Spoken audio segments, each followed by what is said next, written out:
Hello and welcome back to my channel. Make sure you like and subscribe to my channel. Let's begin. My name is Rukia and I live in the prestigious high Ninjyo society with my sister and her husband. We are considered nobility and have lots of high privileges. My brother-in-law's family is part of the Kuchiki clan that is under our king, Yamamoto, and does his bidding whenever there is a task. There are many clans that do the bidding of King Yamamoto, but our clan does more than most. We have the records-keeping part, the recruiting part, for our warriors, and we have the grounds-keeping part, which is a little off the wall. Apparently, the Kuchiki clan has the best gardeners under the sea. When my sister, Anna, married Byakuya, I was taken into the family as well because I didn't have anywhere else to go. When I was taken in, my sister and I had been training to be warriors at the academy.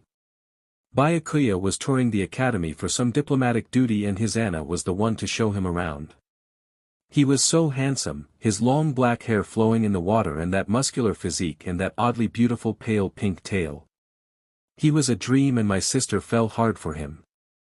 I was happy for her, because we had been through so much in our lives. Losing our parents, trying to get out of the muck, working hard to apply to the academy, getting with Byakuya was a dream come true for us.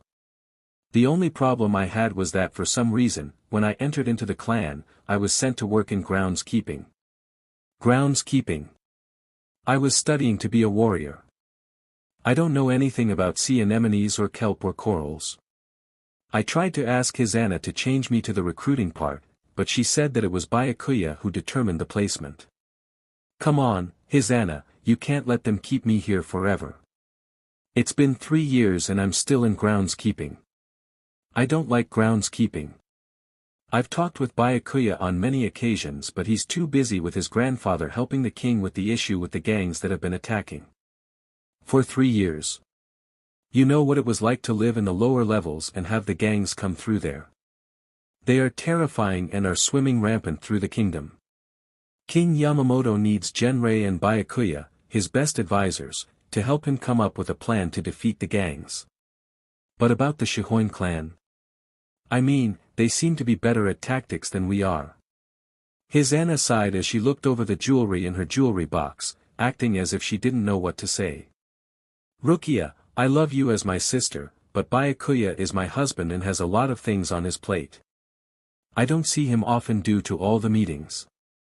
But, I can assure you that I have mentioned it to him as many times as I can and I'm sure when all this is over, he will be able to take a more thorough look and decide something then. I scoffed. You just think I'm going to impress him more than you.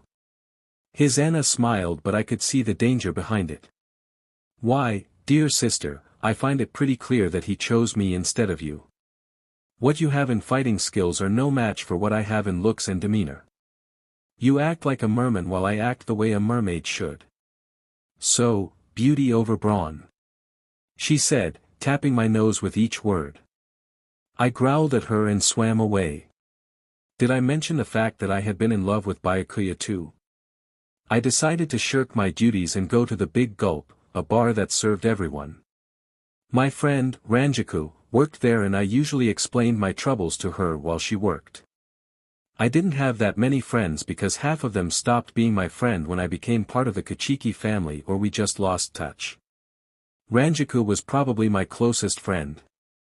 I swam through the door and Renji looked up, her long dark orange hair flowing about her as she smiled at me. Well, long time no see, Rukia. Sorry it's been a while. I've been trying to get Byakuya to get me out of stupid groundskeeping. Renji frowned. I thought you rectified that a while back. No. Ugh, I swear I think Anna is trying to keep me in instead of taking me out. Do you know what she said to me today? What did she say? Renji asked, leaning on the bar in interest. She proceeded to tell me that she got with Byakuya because he preferred her beauty over my brawn. I'm not that strong and sure I'm very good at Kido, but I never tried to win Byakuya over. I thought you told me you loved him. I did but I could tell he loved Anna more. I'm not going to force myself onto someone who doesn't want me. It was clear he loved her, and I haven't done anything since. She acts like I'm still trying to impress him. He's my brother now, that would be wrong. It doesn't stop everyone. Why don't you just ask Byakuya yourself instead of going through your sister? It seems to me like she's suspicious of you trying to take her husband and doesn't want you near him. It's been 3 years. You'd think if I was going to try and make moves on him, I would have. Besides, you remember how I am. I'm pretty obvious when I'm flirting, so she would have seen it. That may be true, but I seriously think you should just have an audience with him yourself and voice your concerns. Is it that hard to get an audience with him? I thought for a moment. It was hard to get anywhere near him at the manor because he was either talking to someone or was at Hisana's side, where she hogged him. I guess I could meet him outside of the King's Gate. I guess I can try. That a girl. Ranjiku said, putting a cup on the bar. Here, I'll even give you a swig of liquid courage to go along with that bravery. She poured the drink and I drank the shot down. I could do this. After about 4 hours of waiting, I was about to leave with the doors opened and the council spilled out. I saw Byakuya and swam quickly to catch up with him. Byakuya. He turned and waited for me as I swam over to him. What are you doing here, Rukia? He asked with a small smile. I was waiting for you. He frowned. I hope not for long. 4 hours. I really needed to speak with you, but you've been so busy it's like I never see you. Yes, we're having a hard time with the gangs. What is it you needed to speak with me about? It's about my placement in the clan. Why am I groundskeeping? Byakuya blinked slowly at me. Hisana said you enjoyed the work. I frowned. I've been asking her ever since I was put in there if I could get out. I've been wanting to join the recruiting part since I got to the estate. She never mentioned this to me. I rolled my eyes. To be honest, she thinks I am trying to steal you away from her. That's preposterous. Exactly. You're my brother. Byakuya thought for a moment. I'll discuss this issue with my grandfather and see what we can do. I brightened. Really? I cannot guarantee miracles. Thank you so much. I said, hugging him. I immediately pushed myself back, forgetting he wasn't really a hugger. Sorry. I got excited. Shall we head home? I nodded and followed him back home. A few more days went by and I felt a little less trapped as I planted some bioluminescent underwater moss. I was digging a hole for the next one when a tiny seahorse swam up to me and delivered a message to me from Byakuya. I nodded and went to find my brother in the manor. I found the door he was talking about and opened it, finding not only Byakuya, but Hisana, Genrei, and to my huge surprise, King Yamamoto. I immediately bowed. Your Majesty. This must be young Rukia, he said. Yes, this is Byakuya's sister-in-law. Please come in, Rukia. We must discuss something very important. Genrei said, smiling at me. I swam in and shut the door behind me. I stayed in front of the group as Genrei turned to King Yamamoto. I think she'd be perfect for what we have planned. I think so too. Rukia, you are aware of the very serious gang problem we have here, right? Yes, I hear about it often. The leader of the gangs and I have decided to try and make a truce between us. The only way we thought we could do that would to be aligning the who with a marriage. King Yamamoto explained. I frowned. And, what does that have to do with me? Genrei sipped some of his tea. We have elected you to be our side of the bargain. He told us we could choose man or woman. You will be the representative of High Ninjyo Society and they will pick someone from their side to join the parties together. Wait, so you're marrying me off? I yelled, angry. It is an alliance with the very people who have been causing problems as well as the dawn of a new era. By doing this, you will be doing High Ninjyo Society as great service. King Yamamoto explained to me. It didn't matter how many times they explained it, they are trying to marry me off like trying to get rid of the last sea cow of the season. And who are they sending? Their best warrior or something to that effect. He has not decided who he wants to choose. He will send a seahorse to tell me what he has responded, and then you two will meet soon enough. They will have to come to High Ninjio Society, so be expecting a summons to my palace within the next few days. I nodded somberly as King Yamamoto touched my shoulder. This is a great privilege, Rukia Kuchiki. We are relying heavily on you. I smile, but I can't be happy. I wanted to fight for my king, not give away from future entirely for him. This is not what I had in mind at all. Ranjiku watched me in pity as I told her what happened. She wiped down the bar and nodded, listening to me complain. When will you meet this guy? I think in a couple days or so. Ranjiku, what do I do? I don't want to be pawned off to the gangs. I wanted to marry for love, not obligation. Sometimes you gotta do what you gotta do. Besides, maybe he'll be really cute. I wouldn't mind finding myself a bad boy. She said with a smirk. I made a face at her. Focus here. Sorry. Anyway, think about it as a whole new adventure. The best part about you being married to a gang member is that you'll be able to do all the fighting you wanted. And since gangs are all about fighting, you most likely won't have to have permission to do what you want because it's something they just do. I turned my head at that. I guess when she put it that way, I got what I wanted. I just have to have a merman attached to it, but I got what I wanted. I guess you're right. See? Always look on the brightest side of the pearl. I'll let you know when they will be arriving. I said and swam away. A week went by, and as I was planting bioluminescent plants, I heard the water bubble and looked up, seeing Byakuya. I stopped what I was doing as he swam up to me. Byakuya. I was coming to inform you that the gang leader has accepted our proposal and will be here in 3 days' time. We must prepare you to meet them at the castle. King Yamamoto would like for you to go there and be properly crash-coursed and dressed for the occasion. Dressed? I asked, looking down at my body. The merfolk don't exactly have outer clothing. Yes, they will provide you with the details. You must leave immediately. A clam ride is waiting for you. I nodded and went to put my equipment away. Byakuya swam next to me as his Anna came out of her room and came up to the other side. I will miss you, sister. She said with a fake look of sorrow. I'll miss you too, Nei-chan. I said, although mine was genuine. We got to the entrance of the Kuchiki clan and found a four-dolphin clam ride waiting for me, a large crab holding the reins.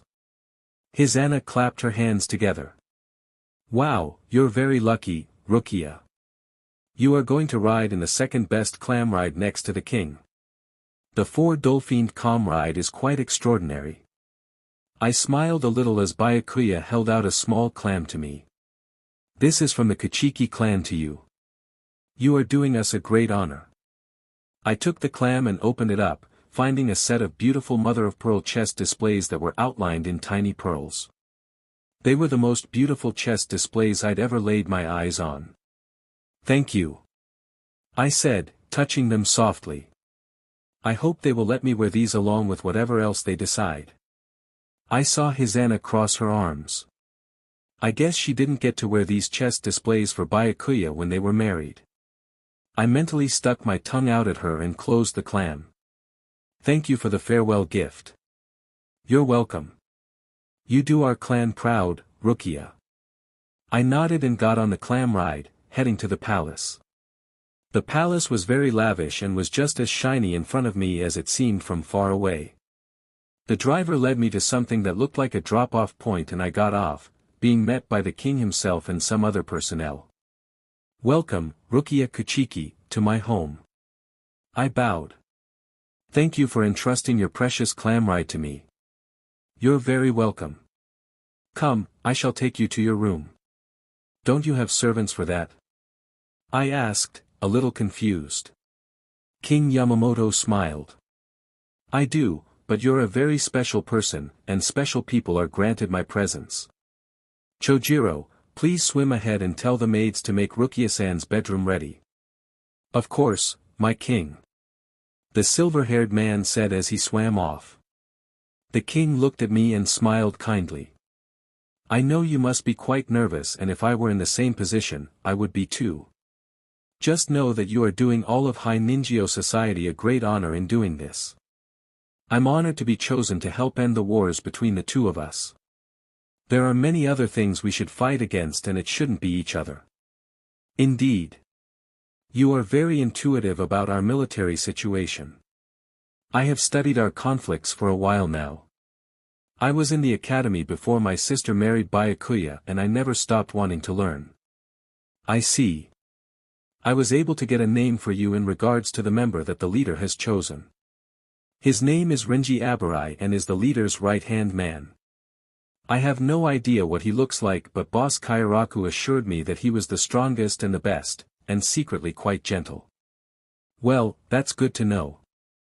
I said, trying not to sound as disappointed and uninterested as I really was. I didn't really care who it was because it didn't matter anyway. I mean, if he was fat and ugly, I would still have to do this.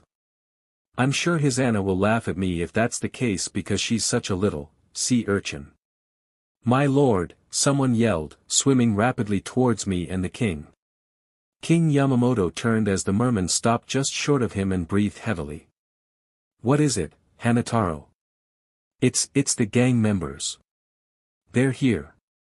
Here, he said, lifting an eyebrow. Are you sure? Yamamoto. I didn't want to wait any longer, so we decided to go ahead and come. A jovial but gruff voice said, and I turned in the general direction of it. A man with long flowing wavy brown hair and an eye patch was swimming towards us, a beautiful pink shell-woven net flowing behind him that contrasted with his black tail with teal fins. He was a very unusual-looking guy, and I prayed to Suijin that he wasn't this Renji fellow. Boss IchiRuki. King Yamamoto said, and I breathed better. I wasn't expecting you until 2 days from now. Like I said, we weren't in the waiting mood. He looked at me and I looked away. Who is your little friend here? This would be Rukia Kuchiki, the promised betrothed. He said, and I felt his hand settle on my shoulder for protection. This IchiRuki guy smiled brightly and held out his hand to me. Nice to meet you. You're a pretty thing. I'm IchiRuki Shunsui, but everyone usually calls me Boss IchiRuki if you're trying to be polite. I shook his hand and felt the rough skin of a worker on his palms.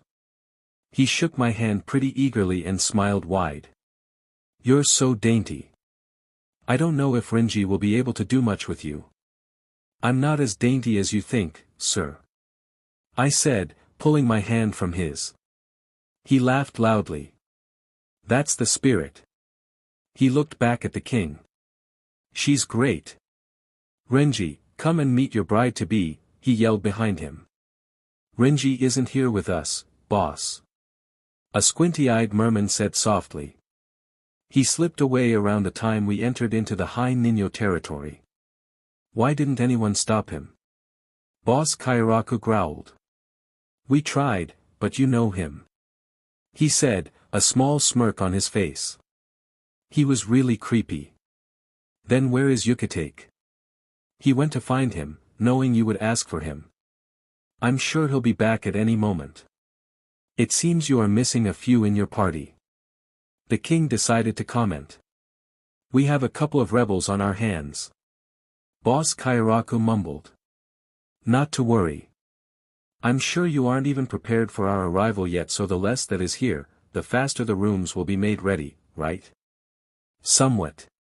In the meantime, Kuchiki-san, would you mind showing Jin around the place? He's my Bartitian. Bartitian?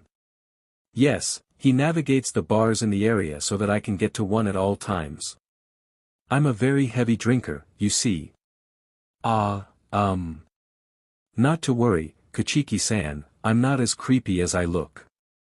Jin said, the smirk not helping me see him in another light at all. I looked at the king and he nodded to me as he listened to Boss IchiRuki telling him something. I sighed and motioned for this Jin fellow to follow me. I'm sorry, but I only know of one bar. That's really all the boss ever needs. Is it far from here? I don't think it's that far, but that's up to you. You know your boss. Indeed. I frowned a little and took off, Jin right behind me, his coin-silver-like tail glittering in the lights. We ended up in front of Big Gulp and I cleared my throat. This is the only bar I know. It's my friend's bar so. Jin looked around without opening his eyes and I had to wonder how in the world he could even see. He was built pretty lithe, not seemingly strong, but it looked like he used his brains more than his brawn, and despite his use as a bar locator, I'm sure he was good at other things too. Would your friend mind someone like me in their bar? I don't see why not. I really didn't know what Ranjiku would do about it, but she had mentioned that she wouldn't mind meeting a nice gang member, or something along those lines. I took the lead and swam into the bar. Ranjiku looked up and smiled. Well, I thought you were going to the palace today. I did, and well, the gang showed up early. Well, aren't they punctual dash, she said, stopping mid-sentence. I turned as Jin swam through the door and Ranjiku blinked a little. Jin came up next to me and I motioned to Ranjiku. Ranjiku Matsumoto, this is Jin, Ikamaru. But Matsumoto-san can call me whatever she pleases. He said, his eyes slowly opening.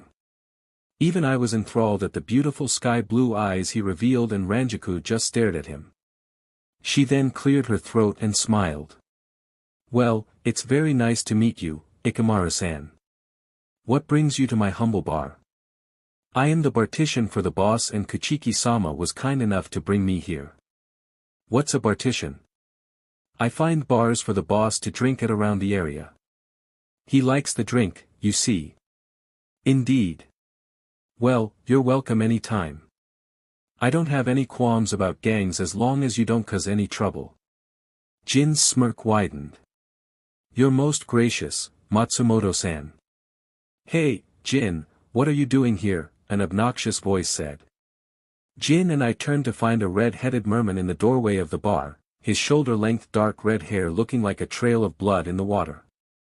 He was quite muscular with tattoos on his torso that practically disappeared at his crimson tail. He looked like a warrior. Ah, Renji, there you are.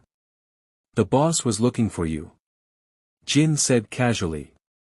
My eyes widened as I stared at Renji, my betrothed. I'm sure he was trying to make me marry some slimy little guppy girl so that we can be ruled over by this pathetic king.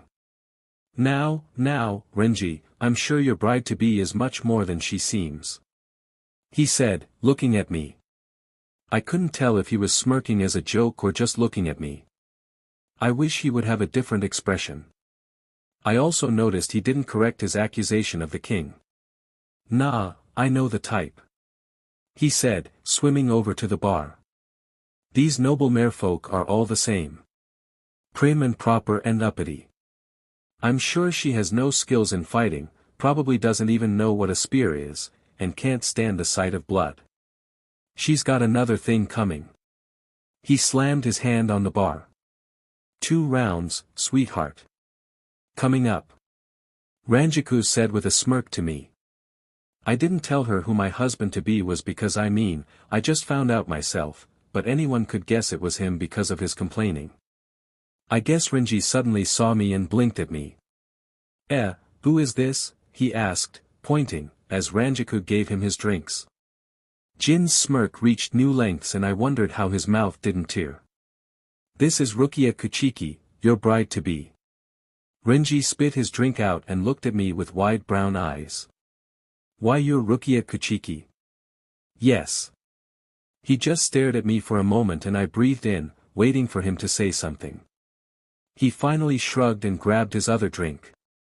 You don't look like a total loss. For some reason, that really set me off, and before I knew what I was doing, Renji was flying off the stool and barrel rolling across the bar. He landed on a table and I crossed my arms. Renji sat up from the floor and rubbed his cheek and then touched his mouth, where his lip had split open. You little beach. Tut, Renji. You're speaking to your bride-to-be, and she just decked you because you were being rude to her. No, I punched you in the face because you were looking down on me, and for what you said. I swam over to him and glared down at him. I'm not some uppity, spineless noblewoman that doesn't know anything about war or fighting. I trained at the academy and I am not afraid of getting a little dirty, or bloody. I can't believe this is the merman that Boss Kairaku has for me.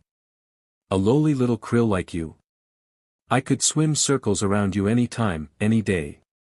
Renji touched his jaw and moved it around. He then looked up at me and gave me a smirk. Wanna test that out, chappie? Several hours later. By Suijin, what is going on? I looked over my shoulder and found King Yamamoto and Boss Kairaku looking at us. Renji sat up from under me and he wiped his nose of blood. Boss. He said. No, I'm intrigued. He said, putting his hand under his chin. I looked at King Yamamoto, who looked very displeased, and I got off of Renji, wiping my mouth. What is going on here? He asked again, the question seeming to be for everyone but more directed at me. It's called a dual circle. Jin decided to answer. We do different challenges to find out the victors of fights. Why are you fighting? He asked. Looking between the two of us. He started it. I yelled just as he was saying, she started it. No, you started it by assuming you knew who I was and looking down on me. I growled. Some husband-to-be you are. Some wife. You just dash. Beat the sheet out of you. Boss Kairaku said with a broad smile. This little mermaid beat you. That is not true. We were at a draw. Renji said, turning away. It looks like someone is a sore loser. Ranjaku yelled obnoxiously, having had a little too many drinks. King Yamamoto breathed in deeply and turned away.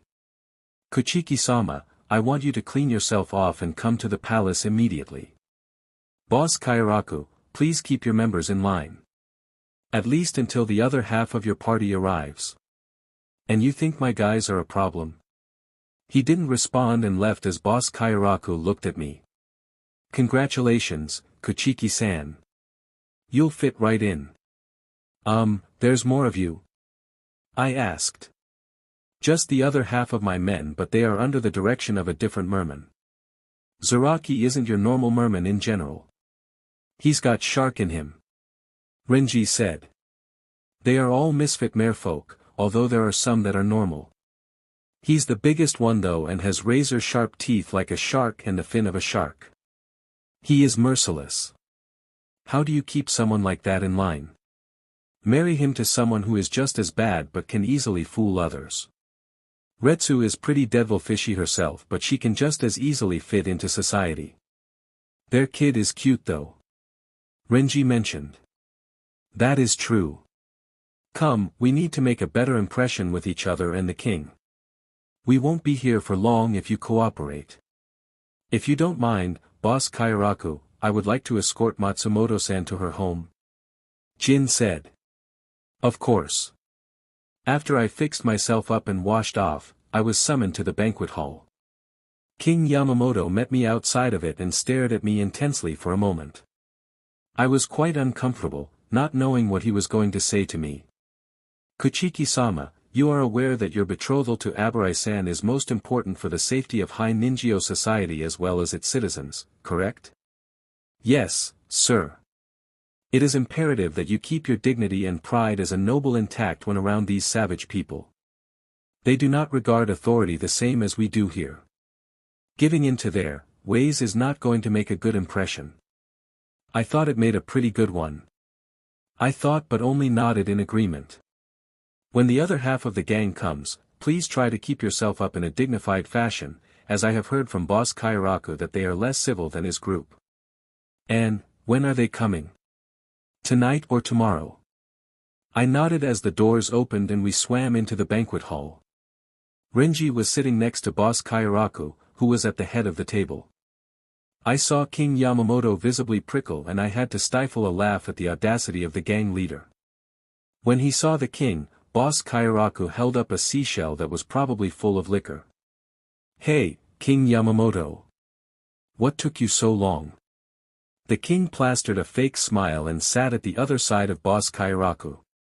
They began to talk discursively as I slowly swam to the seat beside the king. There were a couple of other gang members I didn't get to see since I was helping Jin. There was a very pretty one with almost pearlescent long white hair sitting next to Jin. There was also a petite young lady in the corner of the room with her black hair tied up in a bun of sorts. There were various others, but now that I looked around, I could see that the gang wasn't nearly as big enough to be causing as many problems as the king said they were. "You are very quiet this evening, Rukia-sama," I heard someone say, and I jumped at Jin's suddenly presence beside me. I didn't even know he had moved from the other side of the table. "I'm just tired from the fight."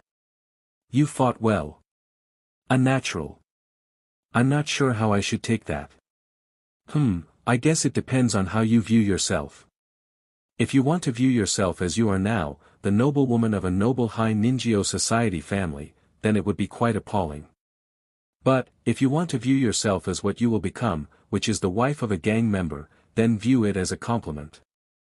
Rukia thought for a moment when the doors burst open and the little merman from before swam in at an alarming rate. "Milord. Hanatoro, why do you keep interrupting me when I'm dash?" "It's dash." Baggy eyes, a young voice squealed, and a flurry of pink seemed to come in at an alarming rate.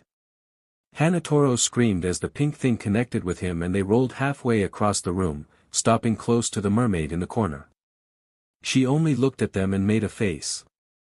"Ichiru, you're being too rough," was all she said. I looked closer at the pink thing and realized that it was a little mermaid, but her tail was odd. "Ichiru, come." A regal-sounding voice echoed into the room. "Ah, the little mermaid," Ichiru said as she got up and swam to the door. Hanatoro looked like he was about to die of fright, and the very pretty white-haired merman swam over to him. Boss Kairaku got up and swam to the door as a mere woman wearing a blood-red net that looked like blood was pooling behind her swam in slowly. I'd never seen people wear weapons that the uppers used against our kind so elegantly. I never knew you could make something so scary into something so beautiful in the first place. Boss Kairaku wowed me with his own shell-woven net, but this netwear was unique. "Ah, Sukban Retsu, I'm so glad you could make it," he said to her. She turned, her loose black hair like ink. "Boss Kairaku," she said, and then turned to look at the king. "King Yamamoto." King Yamamoto got up and started to swim towards this Retsu woman when Boss Kairaku grabbed his arm. No, just stay put." I thought the king was going to throttle the boss. "You're lucky my boss did that," Jin said in my ear. I jumped because I had forgotten he was there. "Why?" "Boss Kenpachi and Sukban Retsu are the easiest of our gang to engage in a fight. It doesn't take much to provoke them. Approaching them, if you are outside of our gang, is like asking for a fight. If your king would have gotten any closer, there would have been bloodshed." "A little much," I mumbled. "Do you know how Sukban Retsu gets her netwear so red?" How?" I wasn't sure I really wanted to know. "The net itself is soaked in the blood of her victims. To keep it from getting diluted, she swims to the surface to a secret underwater cave and drains the person of all their blood into a bucket. She then stuffs the net into it. She lets it stay there for 3 days and then takes it out. She then steals this upper-level stuff called turpentine and dries out some sea water to gain salt. She then puts it in that for a day, which sets the color. As you can see, it never bleeds." I gulped as Sukban Retsu seemed to gently take King Yamamoto's hand and kiss it. "Pleasure to meet you, Your Highness," she said. "Boss Kairaku, I will consider the king as part of our gang. There is no need to keep him." Boss Kairaku nodded and let go of the king. "And is the other half of your party coming?" "Oh yes, they should be here at any moment in time." "Oka-san." Sukban Retsu looked down at the little pink girl and smiled. Yes, Ichiru. When is Oto-san coming? I want him to see my friend. She said, pointing to the still frightened Hanatoro. He was right behind us when we came in. Why don't you try to find him? Ichiru smiled and swam quickly out of the room. Renji got up and bowed to her. Sukban Retsu. Renji. Have you met your betrothed? He sneered and I frowned as he dismissively motioned over at me. Sukban Retsu turned to me and I finally understood why her daughter looked odd. Renji had mentioned that the other half of the gang were misfit merfolk. I could tell now that Sukban Retsu was a shark maid, along with her daughter. You are a delicate thing, aren't you? She said with a smile, but I wasn't sure if that was sarcasm. She spoke with such a genuine calm but her face showed danger. I was instantly afraid of her but I knew I couldn't be. I was going to be a part of this gang and I had to make sure that I wasn't going to get swam all over. That's what I said. Renji snarked. You shut up. I growled back at him without realizing it. Sukban Retsu smiled again and the danger that had been there was replaced with something less dangerous. I like her so far. A loud yawn echoed in the hallway as two mermen came into the room. Or rather, I am mistaken. A merman with the lower half of an octopus and a merman with the lower half of a crab came into the room. Such a boring fight. I thought the royal guards would be much harder to take out. The Marocto. Murtopus. Said. I'll have to figure out the correct terminology. There aren't very many of his kind around and I know that there aren't very many males of his kind either. What did you expect from pampered nudibranchs, the merecrab said, ticking in quickly. It's not like they can really put up a fight. A mermaid with a black tail and short hair swam in and looked around. Ugh, the opulence. She mumbled. Ichiru swam back in and headed straight for Hanataro. He was shaking as she dragged him to the door, where an ominous feeling was slowly seeping through the opening. See, Oto-san. This is my friend. The largest merman I had ever seen came through the door, his long dark gray shark tail almost causing a current to sweep through the door. He turned to Hanataro, who I thought was going to die. Ichiru, I thought I told you not to play with your food. The poor merman looked like he really had died in Ichiru's arms as she frowned at her father. He's not food. He's my friend. She looked back at him. Ah, you killed him. May I suggest leaving him alone for a few moments? He's probably in shock. A smooth voice said from behind the large mereshark. The mereshark moved his massive arm as a mere flew in delicately. His brown hair was cut short and he seemed almost as regal as Sukban Retsu. Ai, why do you gotta take all the fun? Regular merfolk aren't accustomed to our appearances, no more our unusual strength. You were just too much for him at the moment. When he calms down then you may be able to play with him some more. Ichiru dropped Hanataro and pouted. King Yamamoto cleared his throat. It's so good of you all to join us tonight. Please enjoy the feast that will be soon coming through. You are all guests in the palace and will be treated with the highest authority. Well, isn't that adorable? The mereshark said. Saraki. Sukban Retsu said. Please be kind to our host. As if he had been stung, the mereshark, Kenpachi, said nothing else. Well, if that's the rest of you. That's not actually all of us.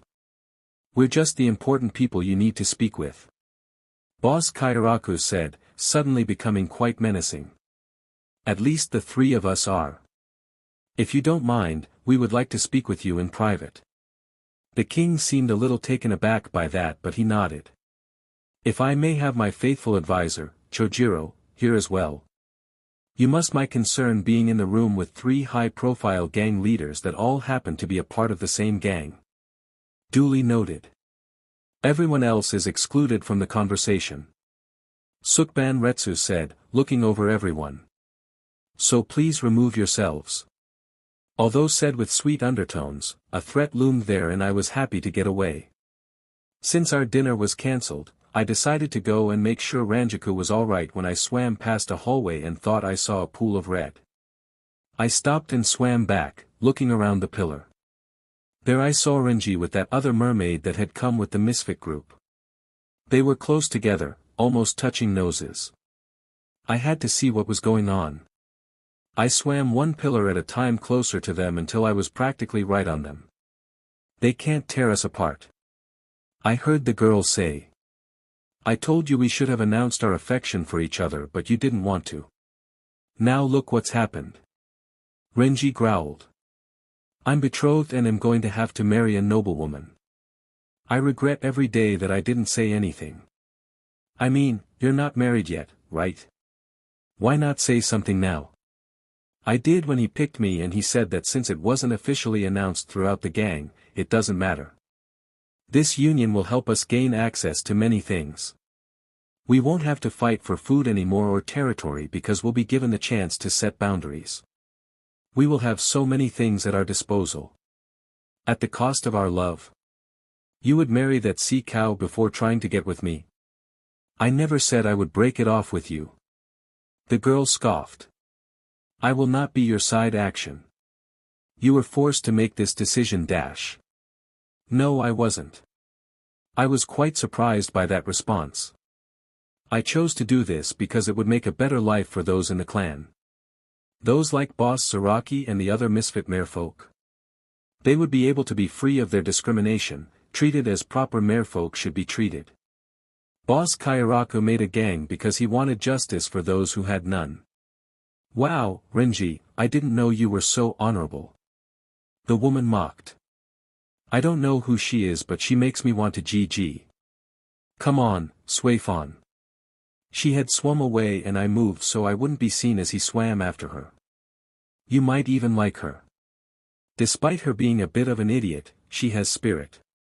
I'm not saying I'm going to actually like her, but she's tolerable enough. Hey, think about it this way, maybe you can convince her not to like me and we can call off the engagement. This Suifan woman turned, her dark eyes sparkling with something sinister. You'd let me sabotage your engagement? Of course I would. He said, swimming slowly to her. He put his hands on her cheeks. If I didn't love you, then why wouldn't I try to fight? I can't do it straightforward but if you can get her to call it off, I will immediately tell the boss. He kissed her passionately and Suifan smiled a little. Alright.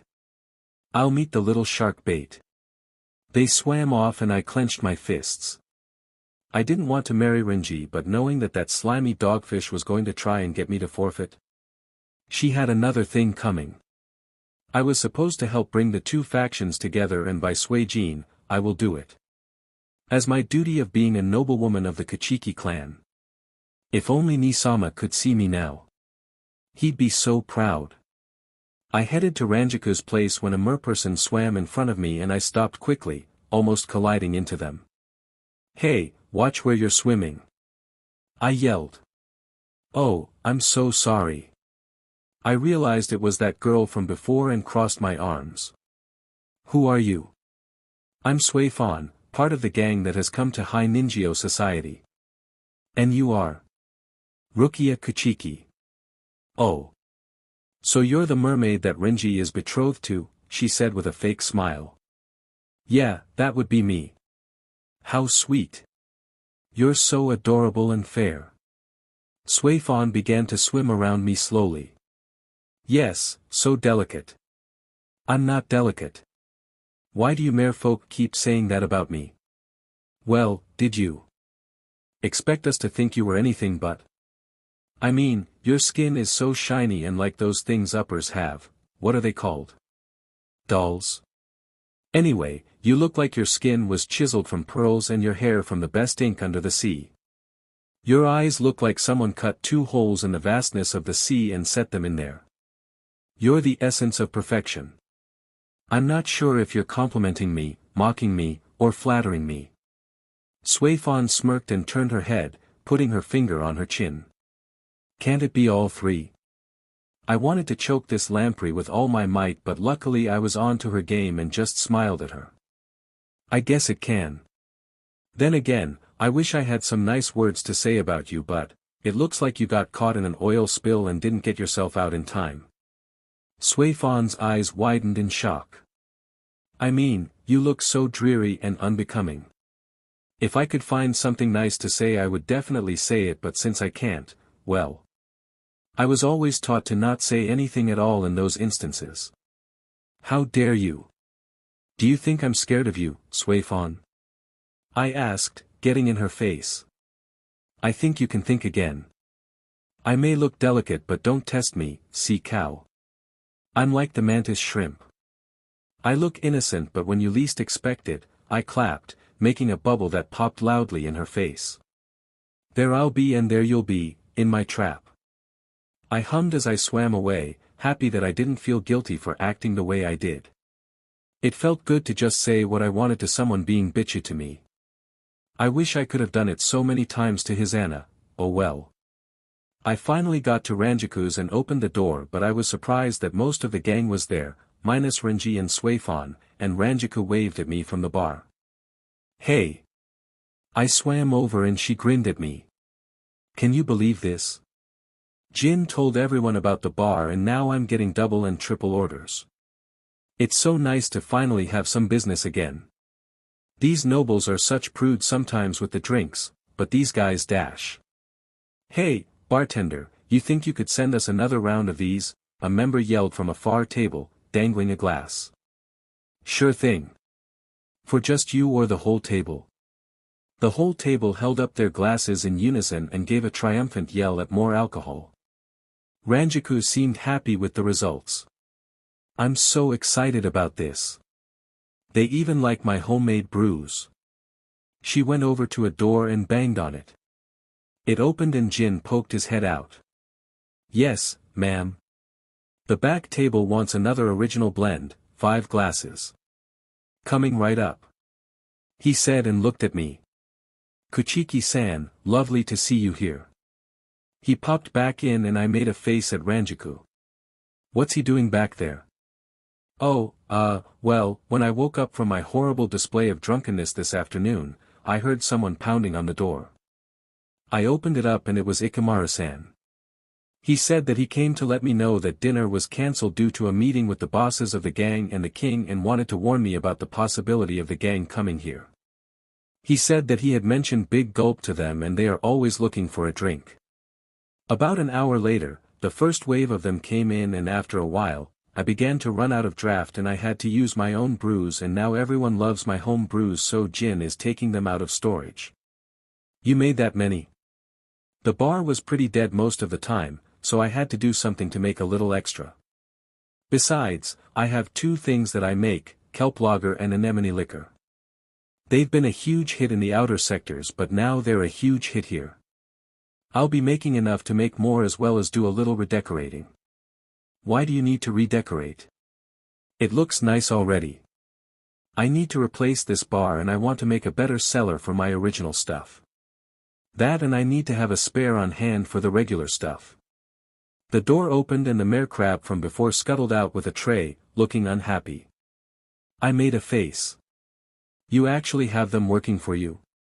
Jin said he would set aside a whole keg of anemone liquor for Ichigo-san if he helped out. He's been doing well so far. She said with a smirk. I had to commend her in taming some of these guys. I mean, I could hardly keep my betrothed from flying off the handle, but Ranjiku somehow single-handedly got on the creepy guy's good side and has at least one of the misfit merfolk working for her. I watched her for a second and frowned, looking down at myself.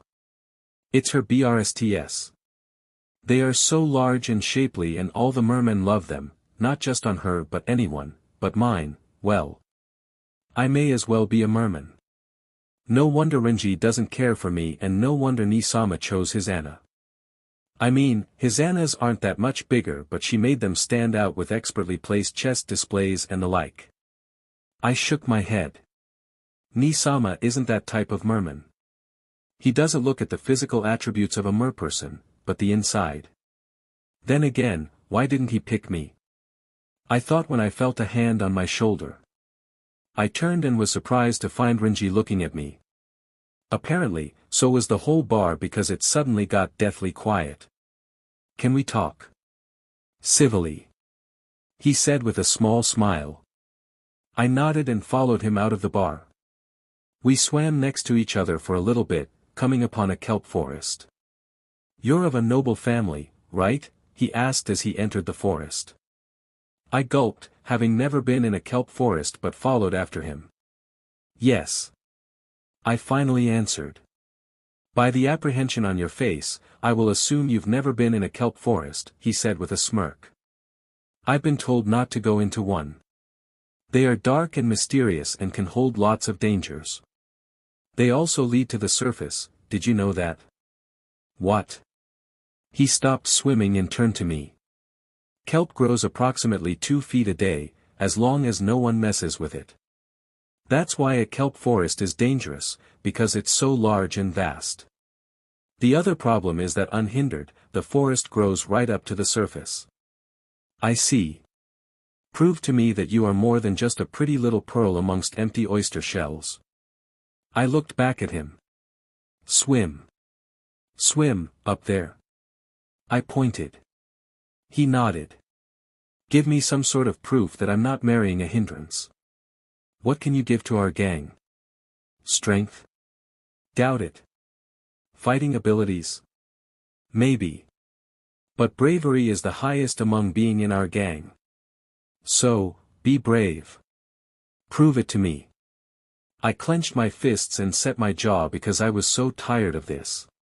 I'm so tired of having to prove my worth or work harder than everyone else just so someone can see how much I can do.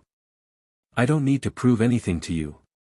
I swam over to him and pointed my finger in his chest. I don't need to prove myself to you, to my brother, my sister, the king, or anyone. I have a lot of fine attributes to contribute and I don't need to risk my life for no apparently reason and especially not for someone like you. You're the finest warrior that they had. Pfft, give me a break. I could fight guppies stronger than you. So how about you prove something to me? How about you show me a reason why I'm having to give up my whole life to make good with you and your stupid gang?" In the blink of an eye, I was in his arms. It was so sudden that I didn't even notice until I was touching his chest and looking directly into his brown eyes. "You passed," he said softly. "What?" I asked in confusion. "I was hoping that you had some brains on you. I was making sure you weren't a ditz." "Huh. There are mermaids who throw themselves at certain people, doing all they can to get their attention and compliments. Brown nosing is what the uppers call it, I believe. To prove their love to you, they would do the stupidest things, even at the risk of their own lives, to prove themselves to people who don't care about them. I was making sure that you weren't that type of mermaid. Considering I didn't exactly want to get married to help out high ninja society, why does this matter? Because it means that you can make decisions for yourself and you can also make those decisions based off of your own will and not to please or cater. You're independent. Why? Is Suifan not?" Renji pushed himself away from me and crossed his arms. "Suifan has nothing to do with this." "Really?" "Because I'm not stupid, as you said, and I heard you two talking about cutting off the engagement. I'm not exactly happy to be thrown to the sharks here, but your boss wants to make peace and so does the king. That's the only thing that is making this happen. I heard how you want peace to prevail and sometimes, we have to do our duties and sk it up. I know this. But Suifan doesn't. If you were properly eavesdropping on the conversation then you would know that. I do. Then you'll understand what I mean by following blindly. I can guarantee you that she will try to make you break up the engagement, just like I asked her to. Because she can't think for herself. She's single-minded. I apologize for the way I acted earlier. As you said, there are things we must do as duty, and this marriage is part of mine. So, I would like to give us another shot. I honestly didn't want to give it to him but he seemed quite sincere about the mission he was given and both of us knew that our lives were now going to be tied to a person we didn't like, all for peace. We were in the same boat. All right then. The next couple of weeks was like a complete dream. Renji made good on his promise to restart, and what a restart. He was so charming at times and treated me with respect. He respected my opinion and even let me spar with him. When he saw how good I was, he even told boss Kairaku. All was going well and I was actually falling in love with his merman. He was funny at times and seemed to love a good time, and after getting to know a lot of the misfit merfolk, I realized that they were not as horrible as they were made out to be. Well, everyone under boss Saraki and Sukban Retsu, they were still really odd to be around. Ichigo was warming up to me and it was common to see Ranjiku with Jin. I think they make an odd little couple. Mostly because Ranjiku's so out there and boisterous while Jin was more like a sea snake, slithery and always looked like he was ready to cause the bad kind of trouble. After much deliberation, the time for the wedding was drawing near and my sister decided she wanted to throw some sort of party that was a cross between a going-away party and a wedding party. His Anna gave me a look. "Do I have to invite them?" she said, frowning at my list. "Considering that's my new family, yeah. And the fact that they are gang members who really don't have any qualms coming over here and killing you, I'd play it safe. But these misfits. I don't want merfolk like that in my house. What will the others think?" "Nothing, because you live in the largest noble house in high ninjyo society with the highest walls. You don't have neighbors to be disgusted." His Anna frowned. "You've gotten so direct ever since you left. I don't have to do this, you know." "Then why are you? It's not like you're happy about the wedding part. This is a going-away party with a tiny sprinkle of a wedding party to make you not look bad." His Anna frowned. "I take offense to that." "Good." She huffed. "Rukia, you're being so difficult. Of course I'm happy for you in all things regarding this." I watched her for a second and then started laughing. She looked at me in confusion. "What are you laughing at?" "You're jealous." "Over what?" "Your barbaric new husband. You're jealous that this wedding is something the king proposed to me to do and that I'm technically friends with him. I'm changing the course of history with this treaty engagement and you're set off because you're married to Nisama. That is preposterous. I love Byakuya with everything I have. You love Byakuya because of everything you have. If Byakuya were to lose his status as a mermaid-noble, would you still love him? You're making fantastical scenarios. Byakuya is too perfect to mess things up for the Kuchikis, that's why being a mermaid-noble is as solid as volcanic rock in this clan. He's a perfectionist, too nitpicky about the law, and many other obsessive attributes that guarantee the Kuchikis their position. Then let's just say that he got drunk one night and did something that made the Kuchikis fall from grace. They ended up in the sea-floor community with no skills whatsoever. Or, since he has a Zanpakuto, he became just a normal soldier, not a captain, not a lieutenant, not even a seated officer, just a soldier. Then what? Well, it's quite obvious that I can't go back to that life. I don't know what I'd do. But it doesn't matter because it will never happen. Humor me. His Anna sighed and turned to me fully. I would probably try to find another house to be in. How would that work? They would know who you were. I'd beseech myself to them and then woo my way up the ladder. How do you think I got Byakuya wrapped around my little finger? As I told you before, little sister, charm and beauty get you anything and everything. I sighed, rolling my eyes, when I saw something move from the crack of the door. I'm going to get something to drink. She waved me off and I left the room, going down the hallway. It was Byakuya. Nisama. He turned to me and waited for me to catch up. It's been a long time. He actually had a ghost of a smile for me. So it has. I hear you are happy with your fiancé. We worked out the KNKS. Are you alright? You look troubled. Some recent news has come to light and I'm not sure how I should process it. My eyes widened. He heard. Is it something I can maybe help you with? Byakuya actually did smile but it didn't reach his eyes. Not anymore. I'm looking forward to your party. I think you'll enjoy my gift. He said with a change in tone. He swam off and I was left in the hallway feeling so sorry for him. He just heard that my sister technically didn't love him when I knew he loved her with all his being. This didn't work out so well. Elsewhere. A man in a dark green t-shirt and cut-off jeans was whistling a happy tune at the docks around twilight. He had a fishing pole in his hands and was drinking some hot sake to keep off the slight chill of the early morning. Ah, what a beautiful morning. The fish are biting, my sake is keeping me warm, and by the feel of the breeze today we'll have a nice overcast to it. Not too dreary, not pouring down rain. What could possibly make this any better? Excuse me. The man made a face and turned but didn't see anyone behind him. Down here.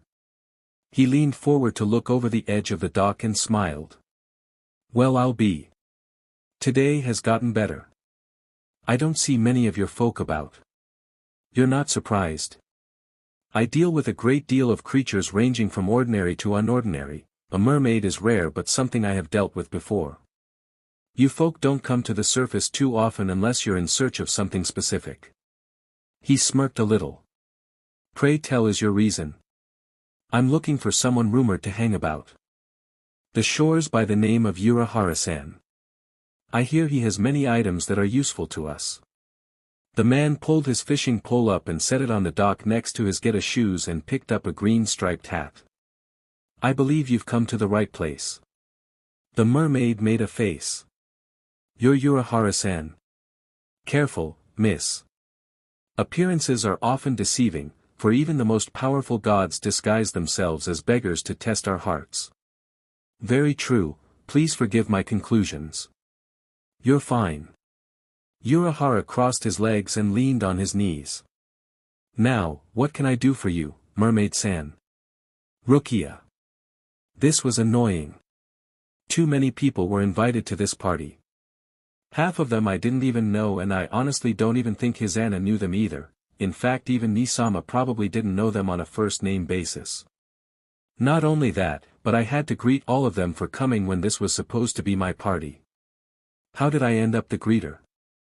If nothing else, it would have been better if Renji were with me but he was in a deep discussion between Boss Kairaku and King Yamamoto. I think Boss Saraki was supposed to be with that group but he was too busy trying to keep Ichiru in line and poor Hanataro was being used as bait for her. If he survives, I think I'll send him an anemone bouquet or something soothing. You have a lot of friends. I gasped and turned around. Sukban Retsu. You don't have to call me such proper titles, just Retsu-san or Anohana-san will suffice. We will be in the same gang. You'll just be starting another branch of it, which will make us equals. Oh. I don't think I'll ever be worthy of that honor. I thank you for giving me the choice though, I just still feel awkward doing it. Sukban Retsu nodded a little and moved her hair around her shoulder, beginning to braid it. You and Renji will make a nice couple. Your inner strength really shows when you're with him. As I try to explain to my brutish husband, sometimes that sort of strength is the best kind. Nisama says the same thing. You're Nisama, isn't he the host of this party? Kind of. It's more my sister but he's over there talking to some other mermaid-nobles. I say, pointing. We looked over as he spoke to the other mermaid-nobles with his Anna on his arm listening to every word. I don't know what she thought she was going to gather from whatever they were speaking of, it's not like she was a political genius. He doesn't really seem your type. Pardon me? I asked, looking back. Call it mermaid intuition, but you have feelings other than a sense of familial duty towards Kuchiki-sama. You are adopted, right? How? I have my sources. She turned to me suddenly and I noticed an odd look in her eyes. You love Renji, right? Yes, I do. Indeed. Was all she said and glided her way through the water in that graceful manner of all sharks. What was she trying to say? I have dedicated my full attention to Renji and in all honesty, other than what happened with his Anna, I haven't thought of Nisama in a romantic way even once since I realized what Renji was all about. She scares even me sometimes. Ikamaru-san. You're learning. He said, swimming from behind me. I smiled as he let his smirk stretch. Lovely party. Your sister is quite the planner. Yeah. Mrs. Perfection. She seems quite charming. I looked at him as he stared towards my sister. She's not very good at faking her hunger though. Hunger? Yes, well, being in a gang can make you in tune with a lot different people. Your sister reeks of the want of status. It's quite evident if you watch her that her appearance and the approval of others are high on her list. You got that right. I mean, I've always noticed it, but is she really that easy to figure out? Jin put his arm around me and we got close together, watching my sister. Watch how she acts. She's too forceful. She laughs too loudly, smiles too wide, stands a little straighter than necessary. She's an act. I watched her and realized that he was right. I knew mentally she was like that, but I didn't know someone could see it physically. Wow. She acts so desperate. Yes, well, a commoner thrown into the whimsy of nobility will do that to a merperson, but you seem to have kept yourself, well, yourself. Why are we getting into the history of me now, after a couple of weeks? We don't talk much on a one-on-one basis. True. I also mention her because I saw something earlier that was quite puzzling. I turned to him. I saw her speaking with Sui-fan a little bit before the party. Usually I wouldn't even care, but Sui-fan is not exactly popular with any of us and your sister doesn't seem the type to consort with people like her. I think they might be planning something. Nothing too bad, but enough. Thanks. I'll make sure to try and keep my guard up. Indeed. Have you seen Matsumoto-san? I smiled. She's at the bar. He swam away, but I frowned. What could those two possibly gain from one another? To Rukia and Renji, may you both have a long and happy marriage. His Anna toasted at the dinner table. To you both. Ni-sama said. Everyone lifted their glasses in a unified toast and then drank from their cups. Renji smiled at me as he held my hand and I smiled back. I couldn't wait to be with him behind closed doors, where I knew a different sort of man lay waiting under his tough exterior. I had seen it a few times in our courting, a shy and slightly vulnerable man, but I wanted that part of him all to myself. I want to thank everyone invited, especially those under Boss Kairaku and Boss Saraki, for coming tonight. Ni-sama announced, getting up from his seat. The joining of these two marks a symbolic time in high ninja society. We can have peace between the upper and lower classes, royalty and gangs, ordinary and extraordinary merfolk.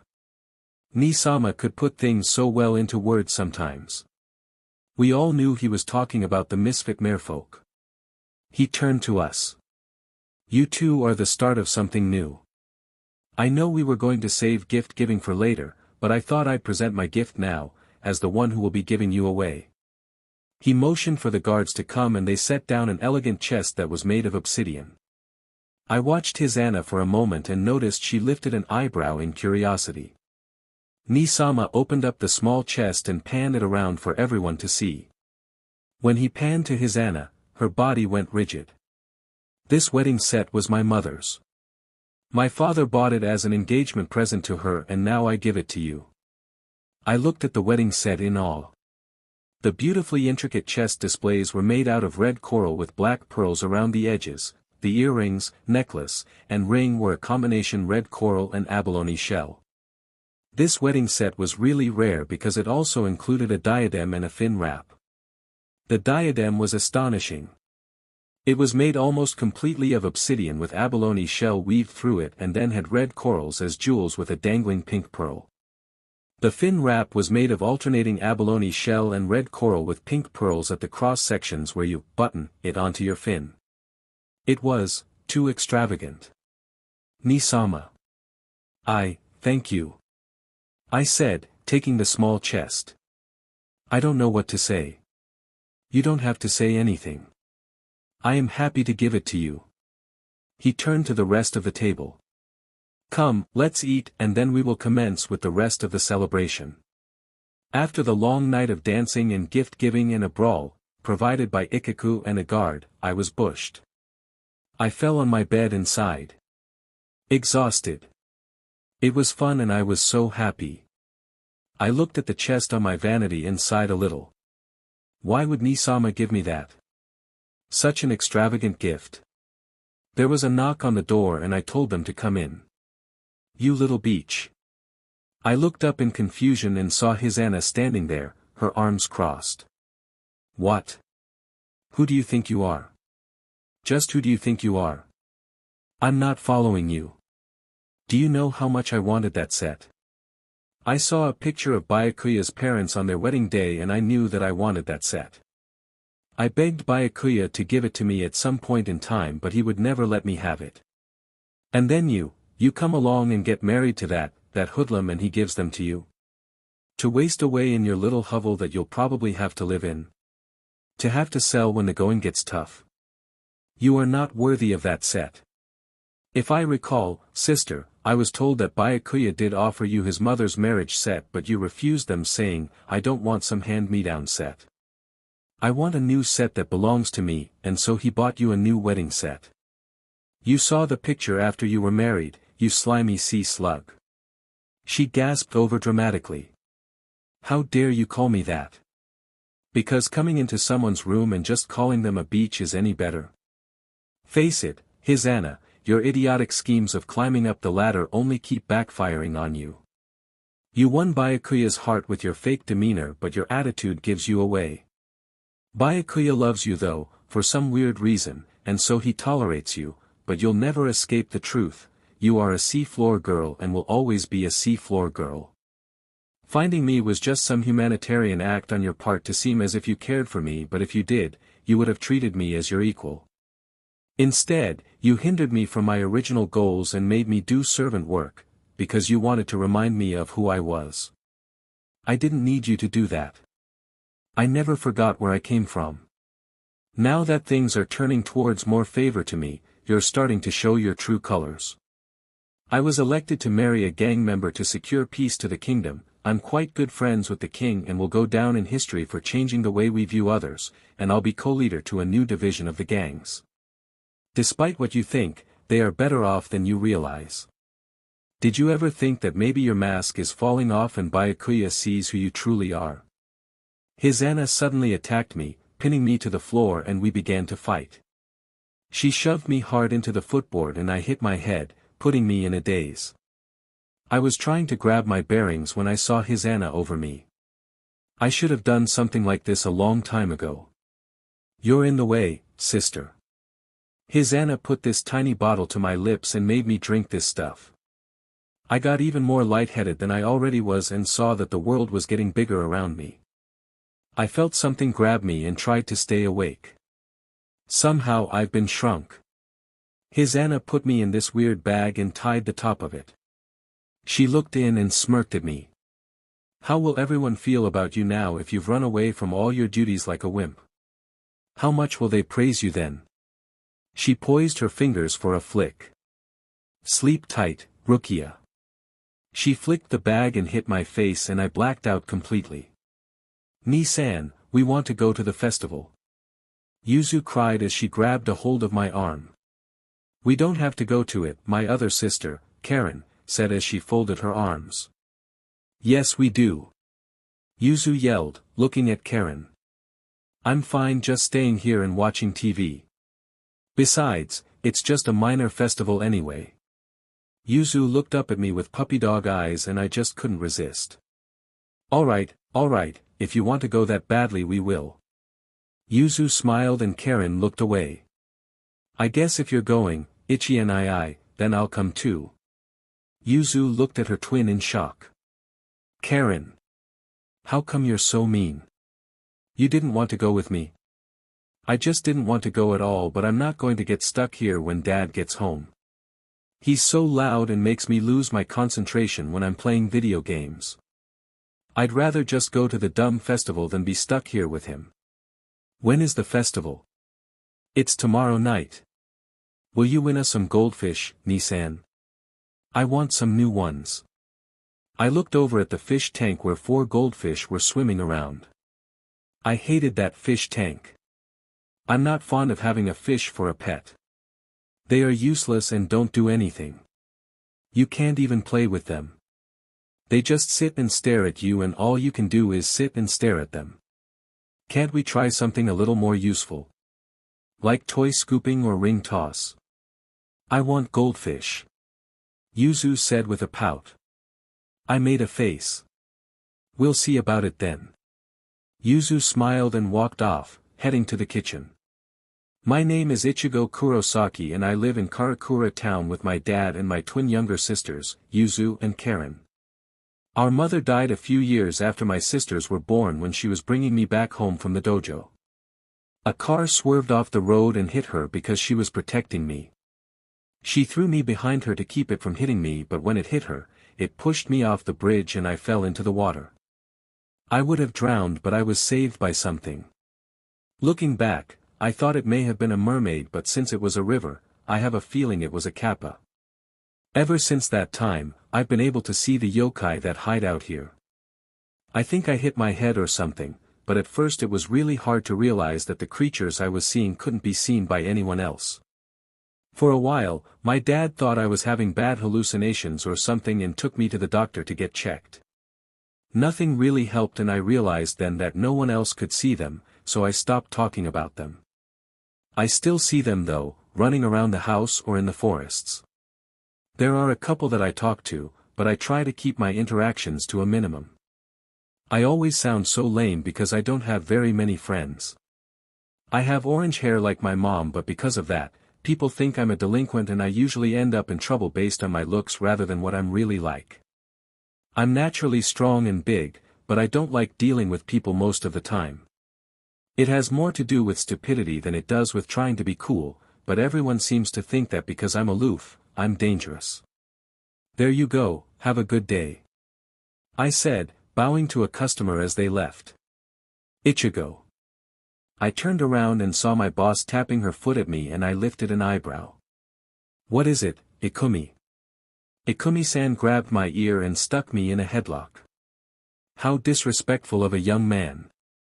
Call me properly. Ow. Ow, why are you hurting me? Get off. She unhooked me and I made a face at her. She put her hands on her hips and gave me a small smile. Here, this is a DLVRY. I need you to hurry up and get back here. Why haven't you hired a DLVRY driver yet? Is there a reason I have to do everything around here? I growled, snatching the bag. She made a face at me and pointed her finger at me. I'll have you know that I've put out signs and a small ad in the newspaper to try and get someone. Why don't you ask a friend to work here? You're the weirdest kid. If I had friends I could stand to work with, I would. But I don't. You don't even have a girlfriend. What a shame. What do you mean? I growled, taking off my apron. Are you trying to say I'm shameful because I don't have one? I just think it's a shame you don't have one. You're a good-looking guy and despite your attitude, you should have girls crawling all over you. Look at those muscles and that cute little face. She said, squeezing my cheeks. I moved out of her grip and held my hand out for the bag. For your information, girls are often scared of me. Why? I told you why. Because of your hair. Mostly. They think I'm automatically trying to be a delinquent. Well, isn't there a girl who has the same color hair as you around here? In no way. Yeah, she does. What about her? Do you think she'd like a job here? She works at a bread DLVRY place and likes working there just fine. Ikumi gave me a sly look. Ho, ho, you seem to know a lot about this Inoue girl. Is she someone that you like? We have the same problem with people so we get along, that's all. If you stop talking to me then I can leave and get back. Ikumi rolled her eyes as I went to the back of the store to get the DLVRY bike. I put the order in the container attached to the back of the bike, threw my helmet on, and pedaled away. I stopped in front of the house I was delivering to and made a face at it. There were yokai everywhere around it. I sighed and tried to ignore most of them. Luckily, most of them were of animal kind and so interacting with them wasn't much of a problem. Although that small group of Ho-Oh was making quite the racket in the trees and that there was a Karakasa Kozo hiding behind a tree waiting to pounce on me. I walked slowly to try not to alert anything else but that stupid Karakasa Kozo leapt out at me and I yelped, dropping the DLVRY and enduring the gross tongue licking. It cackled wildly and hopped away. I wiped off the disgusting goo quickly, trying to gather my bearings. I apologize for the Karakasa Kozo. A man's voice said in front of me. I looked up as a guy with blonde hair and a green striped hat stared at me while leaning on the post of his house. No problem. I mumbled in regards to the yokai attack. I picked up the bag and made sure everything was still alright. Sorry I dropped your stuff. That's alright. I'm quite surprised you can see them all. I looked around and then jumped at the Kama Inu that were looking at me since I didn't realize they were there before. Yeah, it's a problem. A problem? He asked, lifting an eyebrow. However do you mean? They get in my way and I look like an idiot when I'm dealing with them. Especially Nurikabe. God, those things get on my nerves and I look like a dumbass trying to get around the stupid thing. Ah, yes, they can be quite cumbersome. How is it a boy your age can see them? They say only monks and those who seek them out are able to interact with them. Not sure. I fell off a bridge and landed in some water when I was young. I think I hit my head and a nice kappa saved me. I thought maybe it was a ninjio but it was a river, not an ocean. The man smiled. Ninjio have been known to get trapped in the river every once in a while. It doesn't matter really. The man nodded and pulled out his purse. Here's the payment for the DLVRY. Thanks. I looked around a little. Hey, why do you have so many yokai around? That is a question, isn't it? Maybe we'll see each other again. Yeah, maybe. Please mind the Nabasuma. He said as I walked away. I looked up, making sure none of those BSTRDS was coming my way and left to go back to work. When I got back to work, Ikumi took the money from me and made me go back to the register. As I stood at the register, a couple of stealing yokai came in and took a few candies from the jar in front of me. I watched them as they giggled and stuck out their tongues at me, daring me to say anything to them. I just watched them and they scattered out the door, making the door open and the bell to ring. I sighed, leaning back. I guess my life will always be boring with yokai that I can't even interact with around me all the time and a social life that's as non-existent as what these yokai are supposed to be. Nothing will ever change. With my ability to see yokai, there are many that are just there and then there are a couple that have been able to make themselves humanesque. I guess I could call them my friends, but some of them were more of a nuisance than others. Kigo, stop it. I said as I walked up to the outside of the girls' restroom. I don't know what you're talking about. He said just as a couple of girls screamed. They ran out of the restroom and pointed at me. Perv. We're telling a teacher about this. I frowned as Kigo smiled at me. I just swung my bag at his face and luckily it hit him. It's just a bit of fun, he yelled, rubbing his nose. You keep getting me in trouble for being a peeping Tom with rigging. If they can't figure out that there is no way a human can stick their hands in the toilet to rub a nice bottom, then you humans are stupid. Don't make me argue with you here. Kigo was always getting me into trouble. He was a Kainid, known for stroking people's butts when they sit on the toilet. I agree with him that there is no possible way for me to have been able to touch anyone when I'm on the outside of the stall, but I keep getting blamed and they claim it's some sort of rigging. If I was like that, I'd want to have hands on, not a rig and a watch. But I'm not that sort of guy, and Kigo was one of the banes of my existence in regards to the yokai world. Good morning, Ichigo. Ishida said, giving me a small bow. How was your weekend? Alright, I guess. I can't talk to you here. I said out of the corner of my mouth. I apologize, he said with a push of his glasses. Ishida was a bird tengu. He helped me on my quizzes and stuff, but sometimes he was too smart for his own good. At least Ishida was helpful and was nice to talk to sometimes. I turned the corner and ran into someone. I heard a growl and smiled sheepishly. Sorry about that, I said, bending down to help pick up papers. It's all right.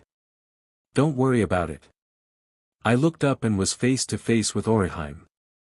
I gulped, not having actually been in close contact with her before. She was pretty, and even though she was like me with orange hair, she was kind and a lot of people liked her. Unlike me, she was petite and cute and made people want to like her. Then again, her quite large bosom may have been a plus. I don't like her because of that though, it's just that they are pretty hard to miss. The growling didn't stop and I looked up at Tatsuki. Tatsuki was half human and half Okami and deemed protector of Orihime. Ishida told me that Orihime found her when she was wounded in a fight and nursed her back to health while she was in her wolf form. It created a bond between the two and she's been guarding her ever since in both forms. From what Ishida told me, she lives with Orihime as her dog, but turns human and meets up with her at school as her friend and protects her in both senses. Apparently she has a really good system for if Orihime calls her for all that two people same person ordeal. Of course, Orihime doesn't know that and elbowed Tatsuki in regards to her still growling. Tatsuki, stop that. Why do you do that growling thing, she said in a teasing manner. He hurt you. Not on purpose. I grumbled. I heard a hiss behind me and I rolled my eyes. Oh, hello, Kon. Orihime said with a smile. Nice morning, isn't it? He said behind me. It was. Tatsuki said. I'm sorry about your books. I'll try to watch where I'm going next time, I said. I shuffled away as quickly as possible, Kon close behind me. How could you ever have a liking for that dog lover? Kon asked. Because Orihime doesn't know that her best friend is half wolf or that mine is a type of Bakaniko disguised as a human. I growled. Kon smiled at me. Hey, I'm the only friend you have that can be seen by the human eye, so I'd zip it if I were you. There's Chad. Chad is hardly mentally here, so what does that even matter? Chad was also half human, but his other half was an Oni, and Onis aren't that smart. He came for the free food, occasional fight, and athletic activities, and that was about it. He didn't care if he passed school. If Ishida was right, then it's about his third time going through it. He wasn't really my friend, but I liked to tease Kon about it. In truth, if I had to have any friends, it would be Kon.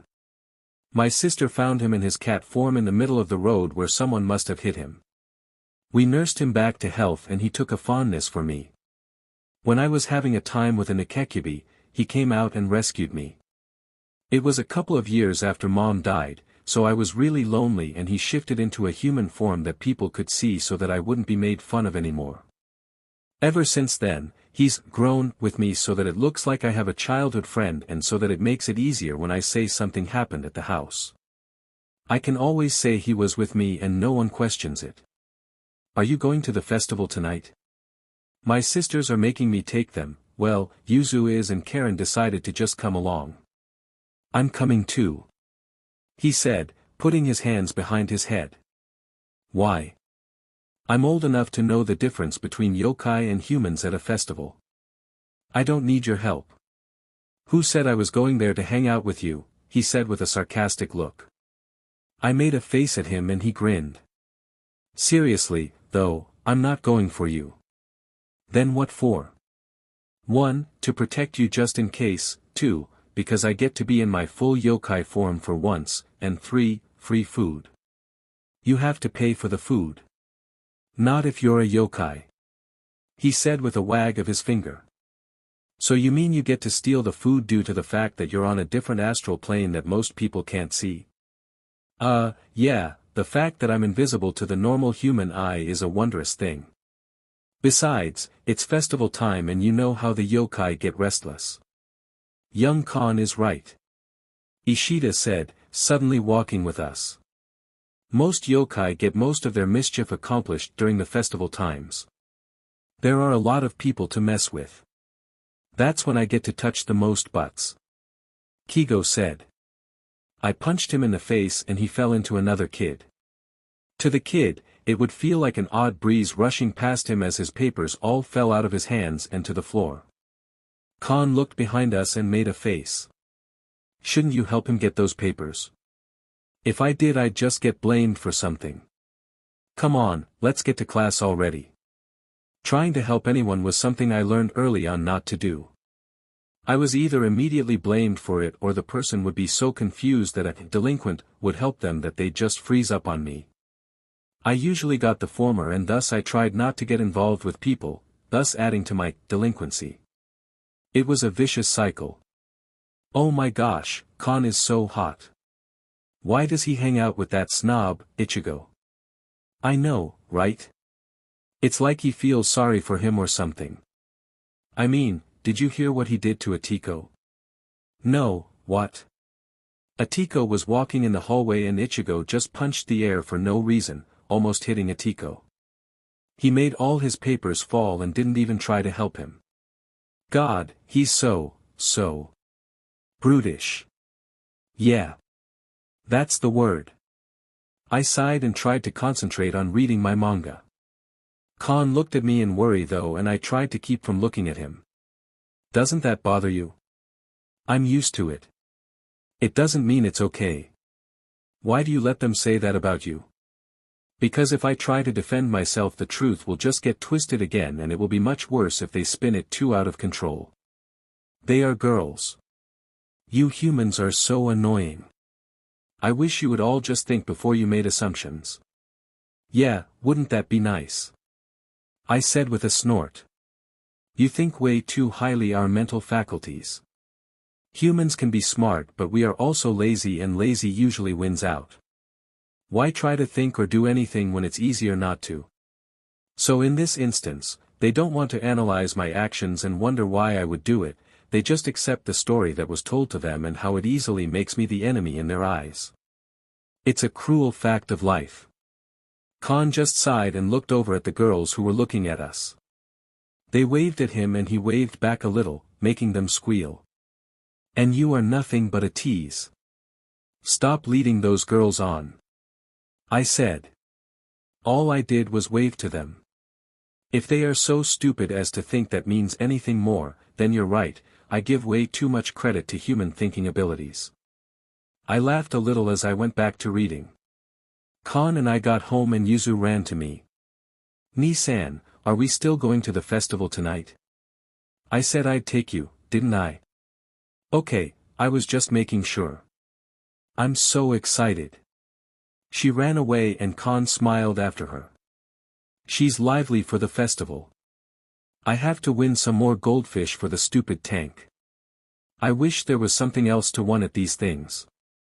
Goldfish are tasty. He said, putting his finger to his chin. Move out of the way, giants, someone yelled. Khan and I looked down as a few minor yokai ran under our legs and I sighed, wondering what they were doing in the house. Don't worry, they are Kujisuru. Khan said. Exterminators. They eradicate the house of vermin, rats, roaches, spiders and the like. Why do you think you haven't seen any? I thought it was location. Nah, they came and asked for work a few years back so I let them have at it. You'd be surprised at the vermin that gets into these houses, yokai and physical alike, they mostly deal with the yokai kind. Who said you could employ yokai whenever you like? Usually they work at night on the inside of the walls but there must be something dash. Ah. Get it away. Stop attacking it, Yuzu. If you attack it it will just come after you. Ichigo. I ran up the stairs towards the girls' room and opened it up. There, I found them trying to get away from a Suzumabachi. Khan was gone in an instant and I ushered the girls out of the room as I heard Khan yell and I opened the door. I stuck my head in and Khan pointed at the bug on the floor. Killed it. He closed the window and whistled. Those little yokai from before came out and he pointed to the Suzumabachi. Hey, I thought you were supposed to make sure none of these things got in here. Weeza sorry. These are too big for our crew. Weeza gonna have to get more people. The little one-eyed creature said. I suggest you do. These things can kill humans and having them come in is a big way to get you guys kicked out. No, the three of them yelled, getting on their knees. Weeza tries harder. If you gives us permissions, Weeza gonna get more people. Khan looked at me and I shrugged. As long as they don't cause themselves to be noticed by the family. You heard the man. Weeza thanks you. Yeah, get back to work. Khan grumbled. He walked out and I gave him a look. What? I thought you said they asked to be here. They did, but you can kick them out if you want. They've been pretty handy so far, but I think they are right. Suzumabachi are pretty tough creatures. Are the girls alright? They ran down the stairs. I'll go check on them. I'll maybe see you at the festival. I'm getting ready now. I nodded and went to check on the girls. They ran to me and hugged me tight. Are you alright, Ichigo? Did you get it? Yeah, I got it. You two know not to have your windows open in the summer like this. I just wanted a little fresh air. Do you think there could be some Suzumabachi at the festival? She asked in fear. I don't think so. They usually don't like the night time. Let's just go to have a good time and not think about bugs, alright? Okay. They went back up the stairs and I went to my room to get ready for the festival. Yuzu and Karen pulled me along at the festival and of course, I ended up at one of the game booths where they overprice you for only 2 throws or nets. But luckily, I was good at these games, which was why Yuzu wanted me to play them for her so she could win a prize. As we walked around, yokai of all kinds were there enjoying their version of the festival to the unseen eye. Most of the yokai stared at me plainly, able to sense the height of my abilities as if I were wearing a sheepskin parka in the middle of the summer. It got really nerve-wracking knowing that you were being watched all the time and some of them even had the audacity to try and get really close to my sisters. Do you understand how hard it is to shoo away an invisible creature without looking like a loony? Well, look who it is. I turned around and found Tatsuki there glaring at me with that iconic Lupin stare. Where's that stupid friend of yours? I didn't think I'd not see one without the other, you two are practically glued at the hip. If you mean Khan then he's around. He does have his own life. What about Orihime? She went to the okonomiyaki stand. I saw you over here looking like a weirdo so I came over. I make a face at her. So just standing, then? Yeah. We stand there awkwardly for a moment when I sense some oni nearby. I look over and see Chad walking with some humanized oni, listening to one of them talk. He saw me looking at him and made a face at me. I just lift my eyebrows at him, wondering what the look was for when I hear someone coming up to us. I look back and see that it's Orihime with 2 plates. Tatsuki. I got you one as well. Oh, hello, Ichigo. Hello. I thought you didn't like Ichigo, Tatsuki. I never said that. I just said he was annoying. She said, biting into her okonomiyaki. Orihime smiled at her friend with such ignorant adoration and I sighed, knowing that Tatsuki didn't like me because she didn't like Khan and since Khan was usually always around, I smelled like cat. Are you here by yourself? Orihime asked. No, I brought my little sisters. They wanted some new fish for their tank and I'm pretty good at winning them so they asked me to come to the festival to get some. Wow, you must be if you can win a fish every time. Orihime said with a small clap of her hands. Would you mind winning me a fish? What do you need a fish for? Tatsuki said, glaring at her friend. I just think it would be nice for Okami to have a friend, don't you think? I blinked at her. Okami? Oh, that's the name of my dog. I know it's kind of obvious but she's so big and fluffy and looks just like those big wolves that used to be around Japan. Have you ever seen a picture? Yeah, I think I know what you're getting at.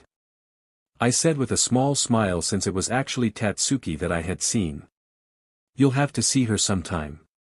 She's such a weird dog. Tatsuki, I don't think you've ever seen her, have you? Mostly it's because she's gone when I come over.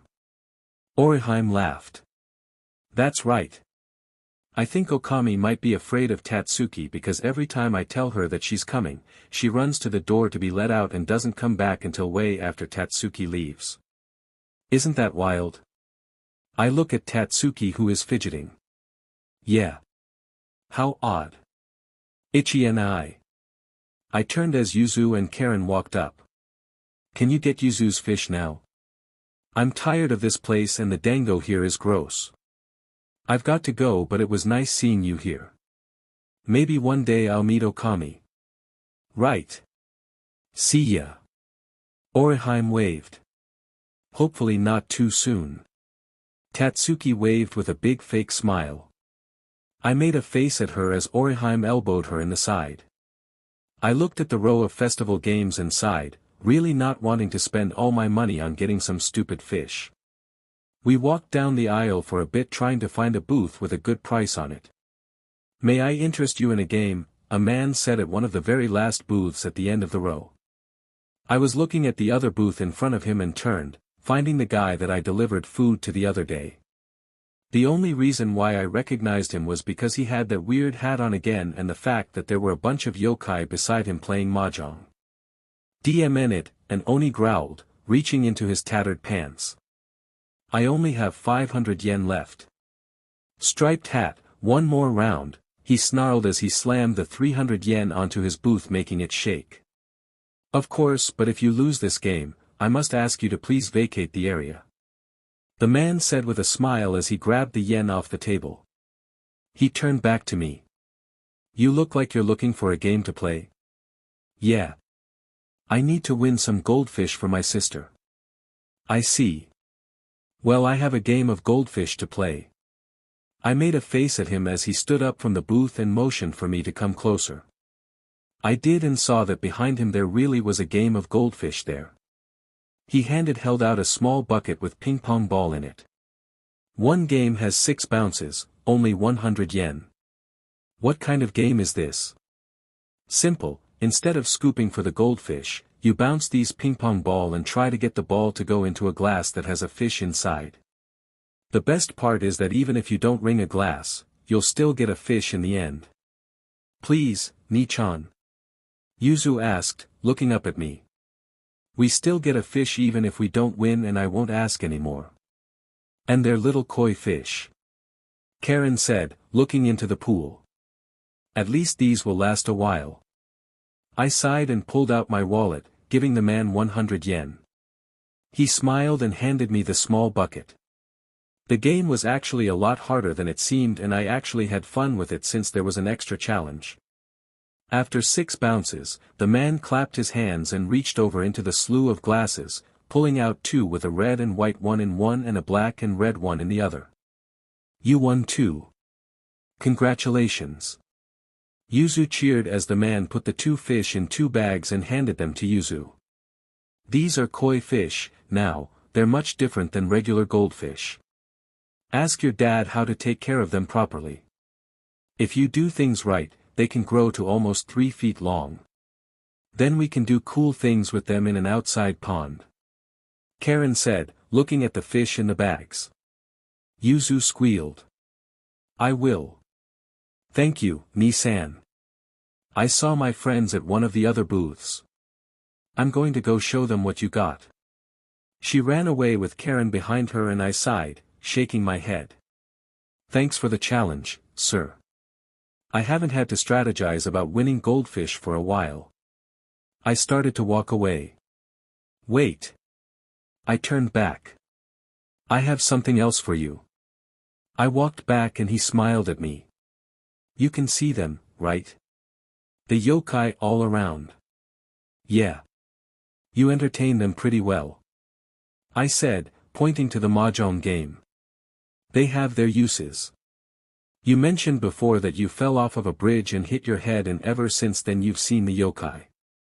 Yeah. Do you interact with any? There's a couple of them that hang around.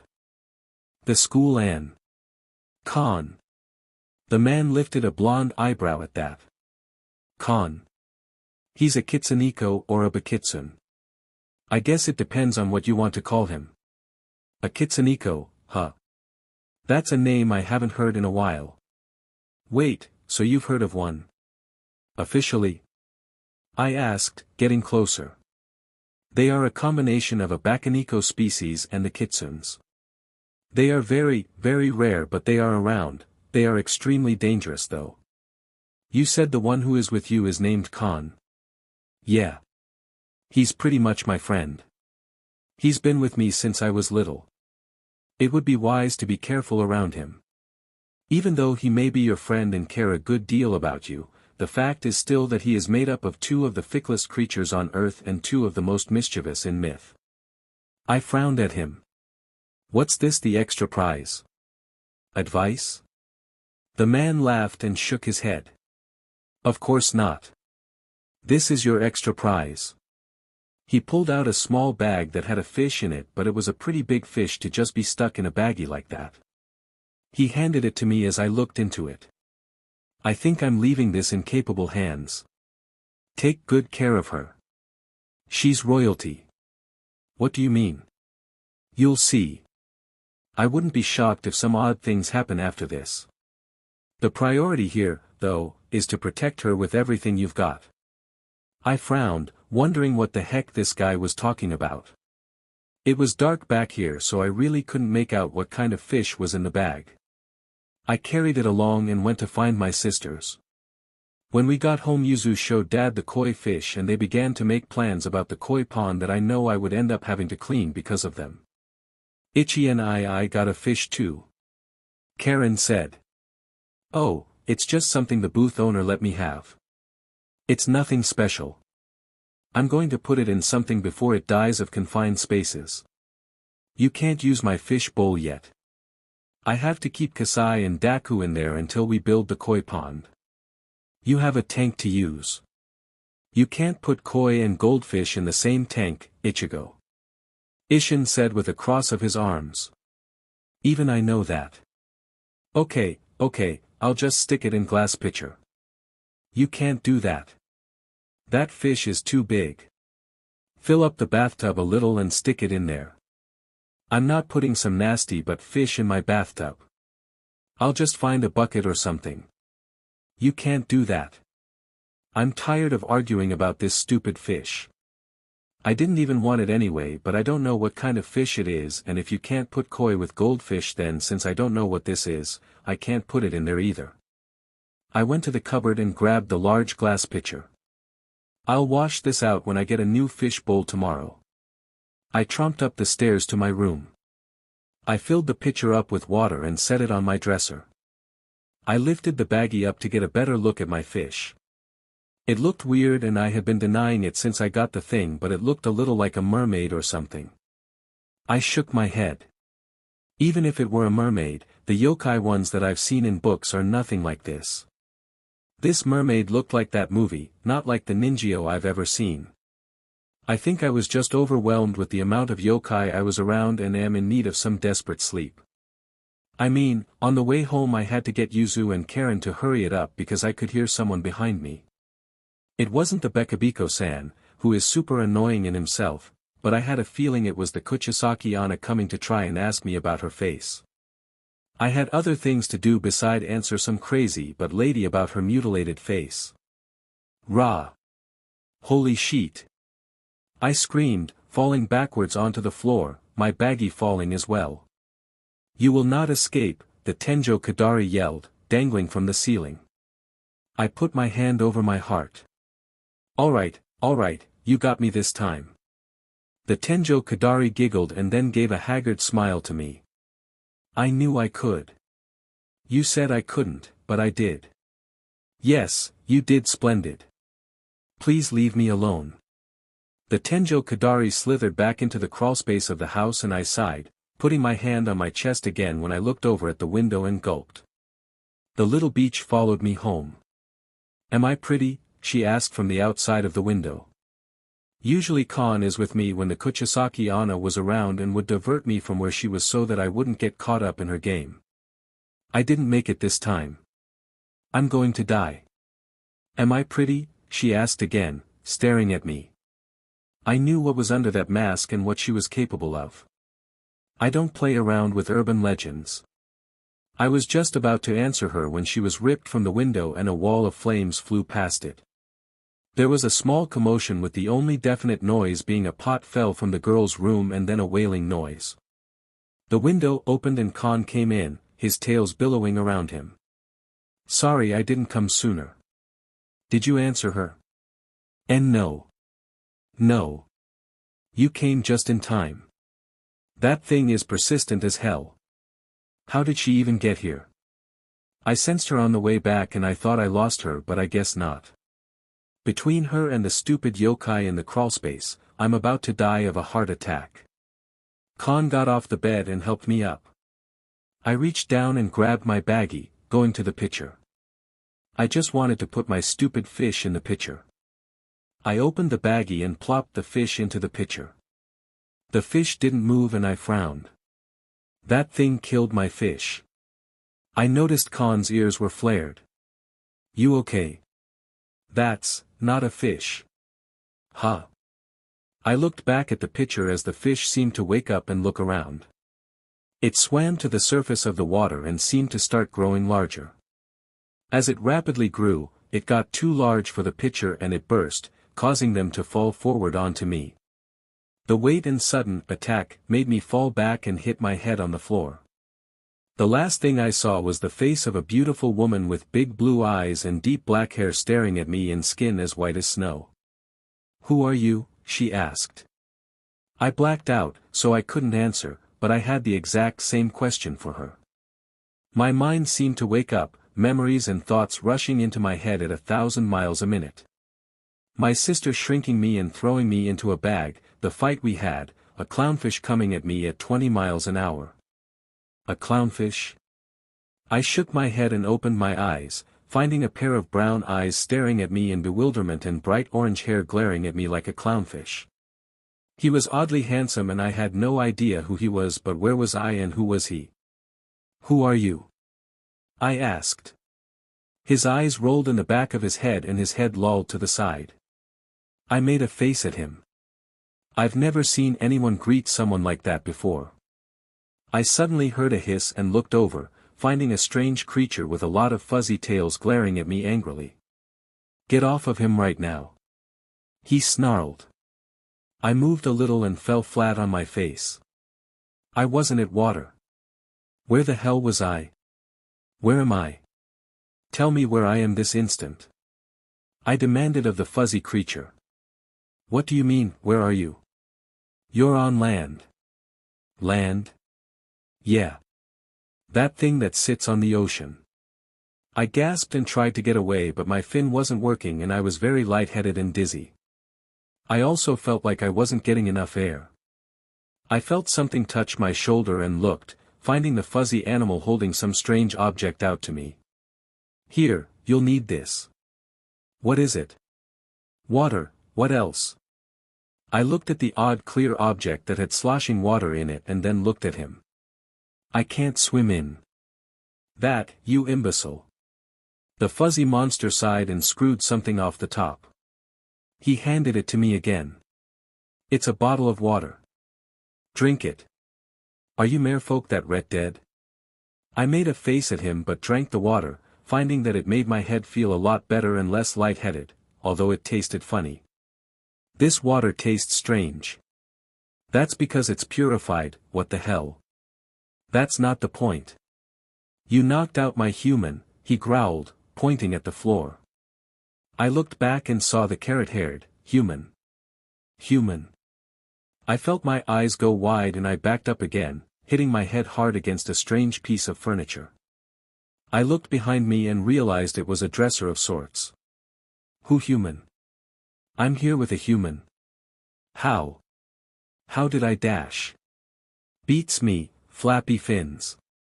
Point is that you knocked out my human with your fat butt. Fat butt?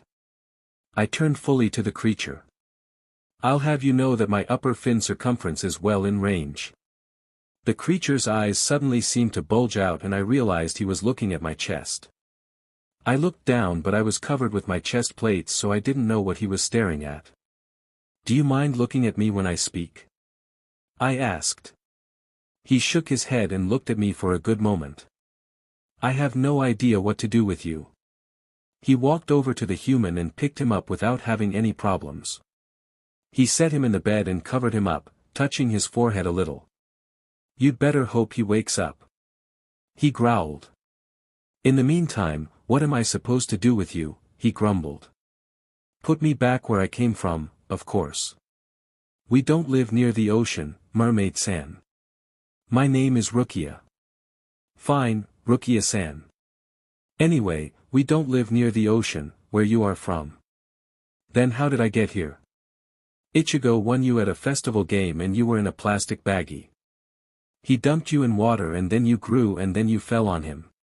What's a baggy? The fuzzy creature scoffed and walked towards me. I thought he was going to hurt me, so I cringed but nothing happened. I opened my eyes to find him squatted in front of me holding out a strange see-through thin sheet of seaweed. This is cellophane. It's what plastic bags are made of. It keeps things from getting in, looks like in your case, it was to keep you from getting out. I stared at the clear seaweed, confused about having really been in there. Then I remembered his Anna and her making me drink that weird drink. I shrunk. I was in there. Yup. All asleep and snug. I wasn't asleep. I seethed. I was passed out. Someone put me in that strange bag and now I've woken up here on land. This is not very good at all. You think? I've got a mermaid in the house. You're not that easy to hide. I told you to just put me back in the ocean. If we were near the ocean, I'd be glad to do it right now. But we're not. We're too far inland to do anything about it, especially at this time of night. Well, I have to get back. I'm supposed to be getting married. I yelled, my movement hindered by my tail. Fuzzy creature, I must get back. My name is Khan and I'm a Kitsuneko, thank you very much. He growled. Sorry then, Khan. Listen, I'm supposed to be doing a very important task within the High Ninjyo Society and if I'm here on land then it will look like I'm shirking my duties or even that I'm running away from them. What will Nisama think? I began to hyperventilate, not being able to breathe. Khan handed me the bottled water again. Yeah, I'd not get too excited. Your lungs aren't used to air yet. Drink some water and calm down. I drank the weird water but felt better. A sounded and Khan turned to the human. He sat up and rubbed the back of his head. What the hell, he mumbled. He looked over at me and our eyes locked. His brown eyes reminded me of Renji and even though his hair was orange, not red, his demeanor was just like my husband-to-be. I turned away, hoping I hadn't lost him in this strange mix-up. Who is that? This is Rukia-san. She's a mermaid. Khan said. I looked back at Ichigo as he stared at me intensely. A mermaid? Here. How? I don't know, Ichigo, you're the one who had her in the bag. I had a fish in the bag. No you didn't. She was in the bag and when you dropped her in water. She's not one of those, grow an animal, pills, Khan. She's a mermaid. I real live friggin' mermaid. He got up and began to pace the room. What am I supposed to do with her? I can't hide her in here, she could die. I can't put her in the bathtub. You could always just, put me back into the ocean. I suggested. Ichigo turned to me. You look way too heavy to carry there, ma'am. I clenched my fist and grabbed one of my chest plates, yanking it off. It hurt but to chuck it at this clownfish head's face was the only goal I needed to fulfill. I sent it flying at him but he dodged it and it lodged into the wall. He gave me a glare as I gave him one back. The next time you throw one of those, I'll cut your tail into sushi. The next time you make fun of my weight, I won't miss. What do you even know about weight? You're a fish and you swim in the ocean. That makes you weigh about half your body weight when submerged. On land, you don't have the buoyancy of salt or water to help with that massive tail. Gravity is not kind to anyone, mermaid-san. I hate land. Me too, because that means unless you get some legs around here, I'm going to have to carry your butt everywhere. And how do I explain that?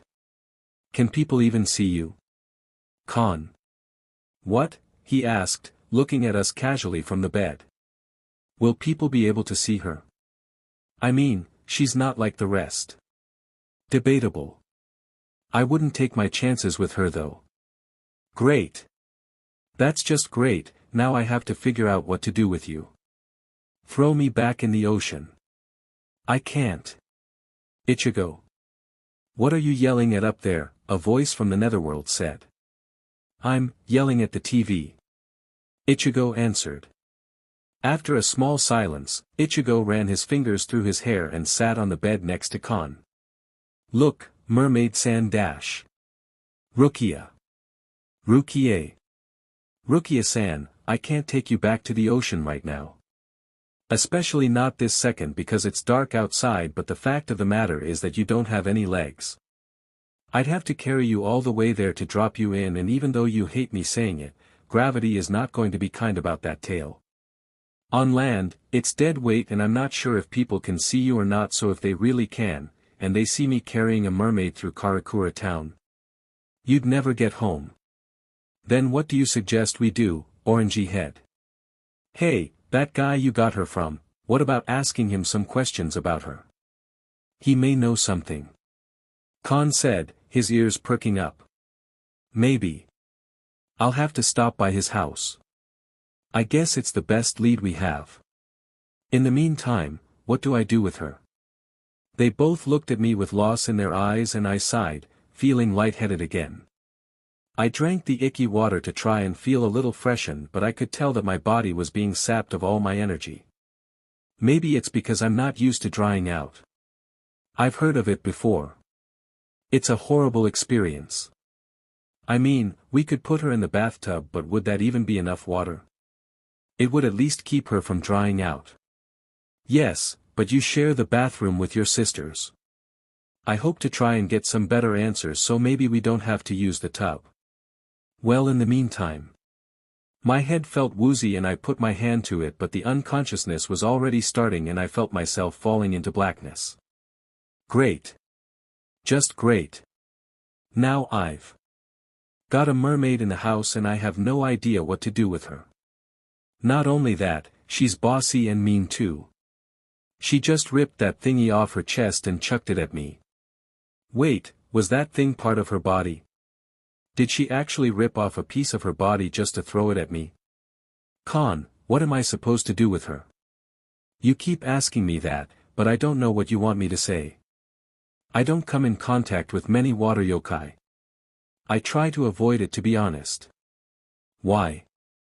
Water yokai are known for their bad habits of drowning people and or eating people. So are regular yokai. I said with a look. The eating part, yes, but the drowning is a little too far for me.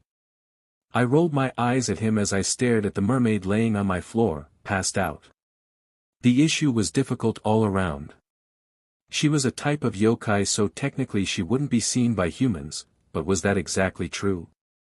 I couldn't leave her here to die, but because she has no legs, I can't just carry her around. I can't throw her in the bathtub just in case she can be seen. Ugh. Why me? Kon, can you try to keep her comfortable? I'm going to have to go to that guy's house and see what he can tell me. With the Kuchisaki Ana hanging around? I don't think that's wise. He said, crossing his arms. I can't just leave her here. I growled. How about I go and find this man? Do you remember where he lived? It was at the edge of town. I'd know the house when I saw it because he had a bunch of yokai hanging around. He wears a weird green and white striped hat. I'll go see what I can find. In the meantime, I would throw her in the bathtub. Kon opened the window and left, closing it behind him. I locked it, just in case, and drummed my fingers on my desk. The mermaid looked extremely heavy, well, not necessarily her, but her tail. It was what propelled her through the water, made up of dense muscle from all the swimming she did. In the water, it's strong enough to propel her through the waves and deep pressures of the ocean, but here, it would be dead weight. That tail had to weigh at least 80 pounds. I decided that she most likely passed out because she is out of water. Since she most likely came from the ocean, she would need salt water. I nodded and left the room. I walked downstairs and went into the cupboard, looking for some salt to pour into the bathtub. I found the container and went back upstairs. I went to Yuzu and Karen's room, knocking on the door. It opened up and Yuzu looked up at me. Ichi and I, what is it? I was just letting you know that I am taking your advice and am going to fill up the bathtub with water for the fish I got, so don't try to mess with it, okay? I'll go to the store tomorrow and get some stuff for her. Ah, you're already calling it a her. What did you name her? Yuzu asked with a smile. Rukia. That was her name, right? That's a cute name. Okay, I won't disturb your fishy. I nodded and went to the bathroom to start filling up the tub when I realized that I knew nothing about fish, less about mermaids. Would table salt hurt her? I cursed and went to my computer, pulling up the internet. Can you use table salt for a fish? I said as I typed it into the search engine. I read a few articles and sighed, happy to know that if I was in a pinch I could use table salt, and since she wasn't exactly a fish, she should be okay. I think. I went back and started filling up the tub with warm water and then poured a good amount of salt into it. I let the water run for a moment and went back into my room. Now was the moment of truth. I went over and put my arms under the mermaid and went to lift her up, but didn't even get her off the ground. She weighed a ton. I tried again, but again, she was extremely heavy and I stopped trying. I went back to the bathroom and turned the water off before the bathtub overflowed and went back to my room, staring at her. How the hell was I going to get her into the tub? I just stared at her for a long time and finally breathed in. I was going to have to throw her over my shoulder like the bags of rice at the restaurant. I grabbed a hold of her arms and pulled her forward, draping her body across my shoulder and using my legs as leverage to lift her up from the floor. Her tail was still dragging the floor as I trudged to the bathroom, feeling like that one guy in Greek mythology who had to trudge a boulder up a mountain all day every day. I finally got her to the bathroom and kind of threw her on the toilet, leaning her against the back of it. I leaned on the counter and tried to catch my breath. I don't think I've ever tried to carry something so heavy. I finally got my bearings and went over to the tub, slowly pulling the mermaid into the water. I got her front half in and then scooted the tail as gently as I could into the water. Once she was mostly in it, I positioned her so that she wouldn't splash water everywhere when she woke up and then sat on the toilet, tired and exhausted. DMN, you are one heavy fish. I said. I wiped my brow from the sweat and then looked at the mermaid, taking in her features. She was so pale and ghostly, her dark features contrasting well with her skin. Now that she was in the light, I could see that her tail was a weird silver-blue color and reminded me of the scales of shiny fish that I'd seen at the aquarium and such. I found myself reaching out to her and I grabbed her arm, looking at it. It was normal except for the small webs between her fingers and a small strip of scales that littered her arms here and there. She was beautiful, but like Khan had said, the water types were known for being alluring so as to take people off guard before they are killed. I stood up and left the bathroom, hoping she was invisible to the normal eye because I had no idea how the heck I was going to explain a mermaid in the bathtub.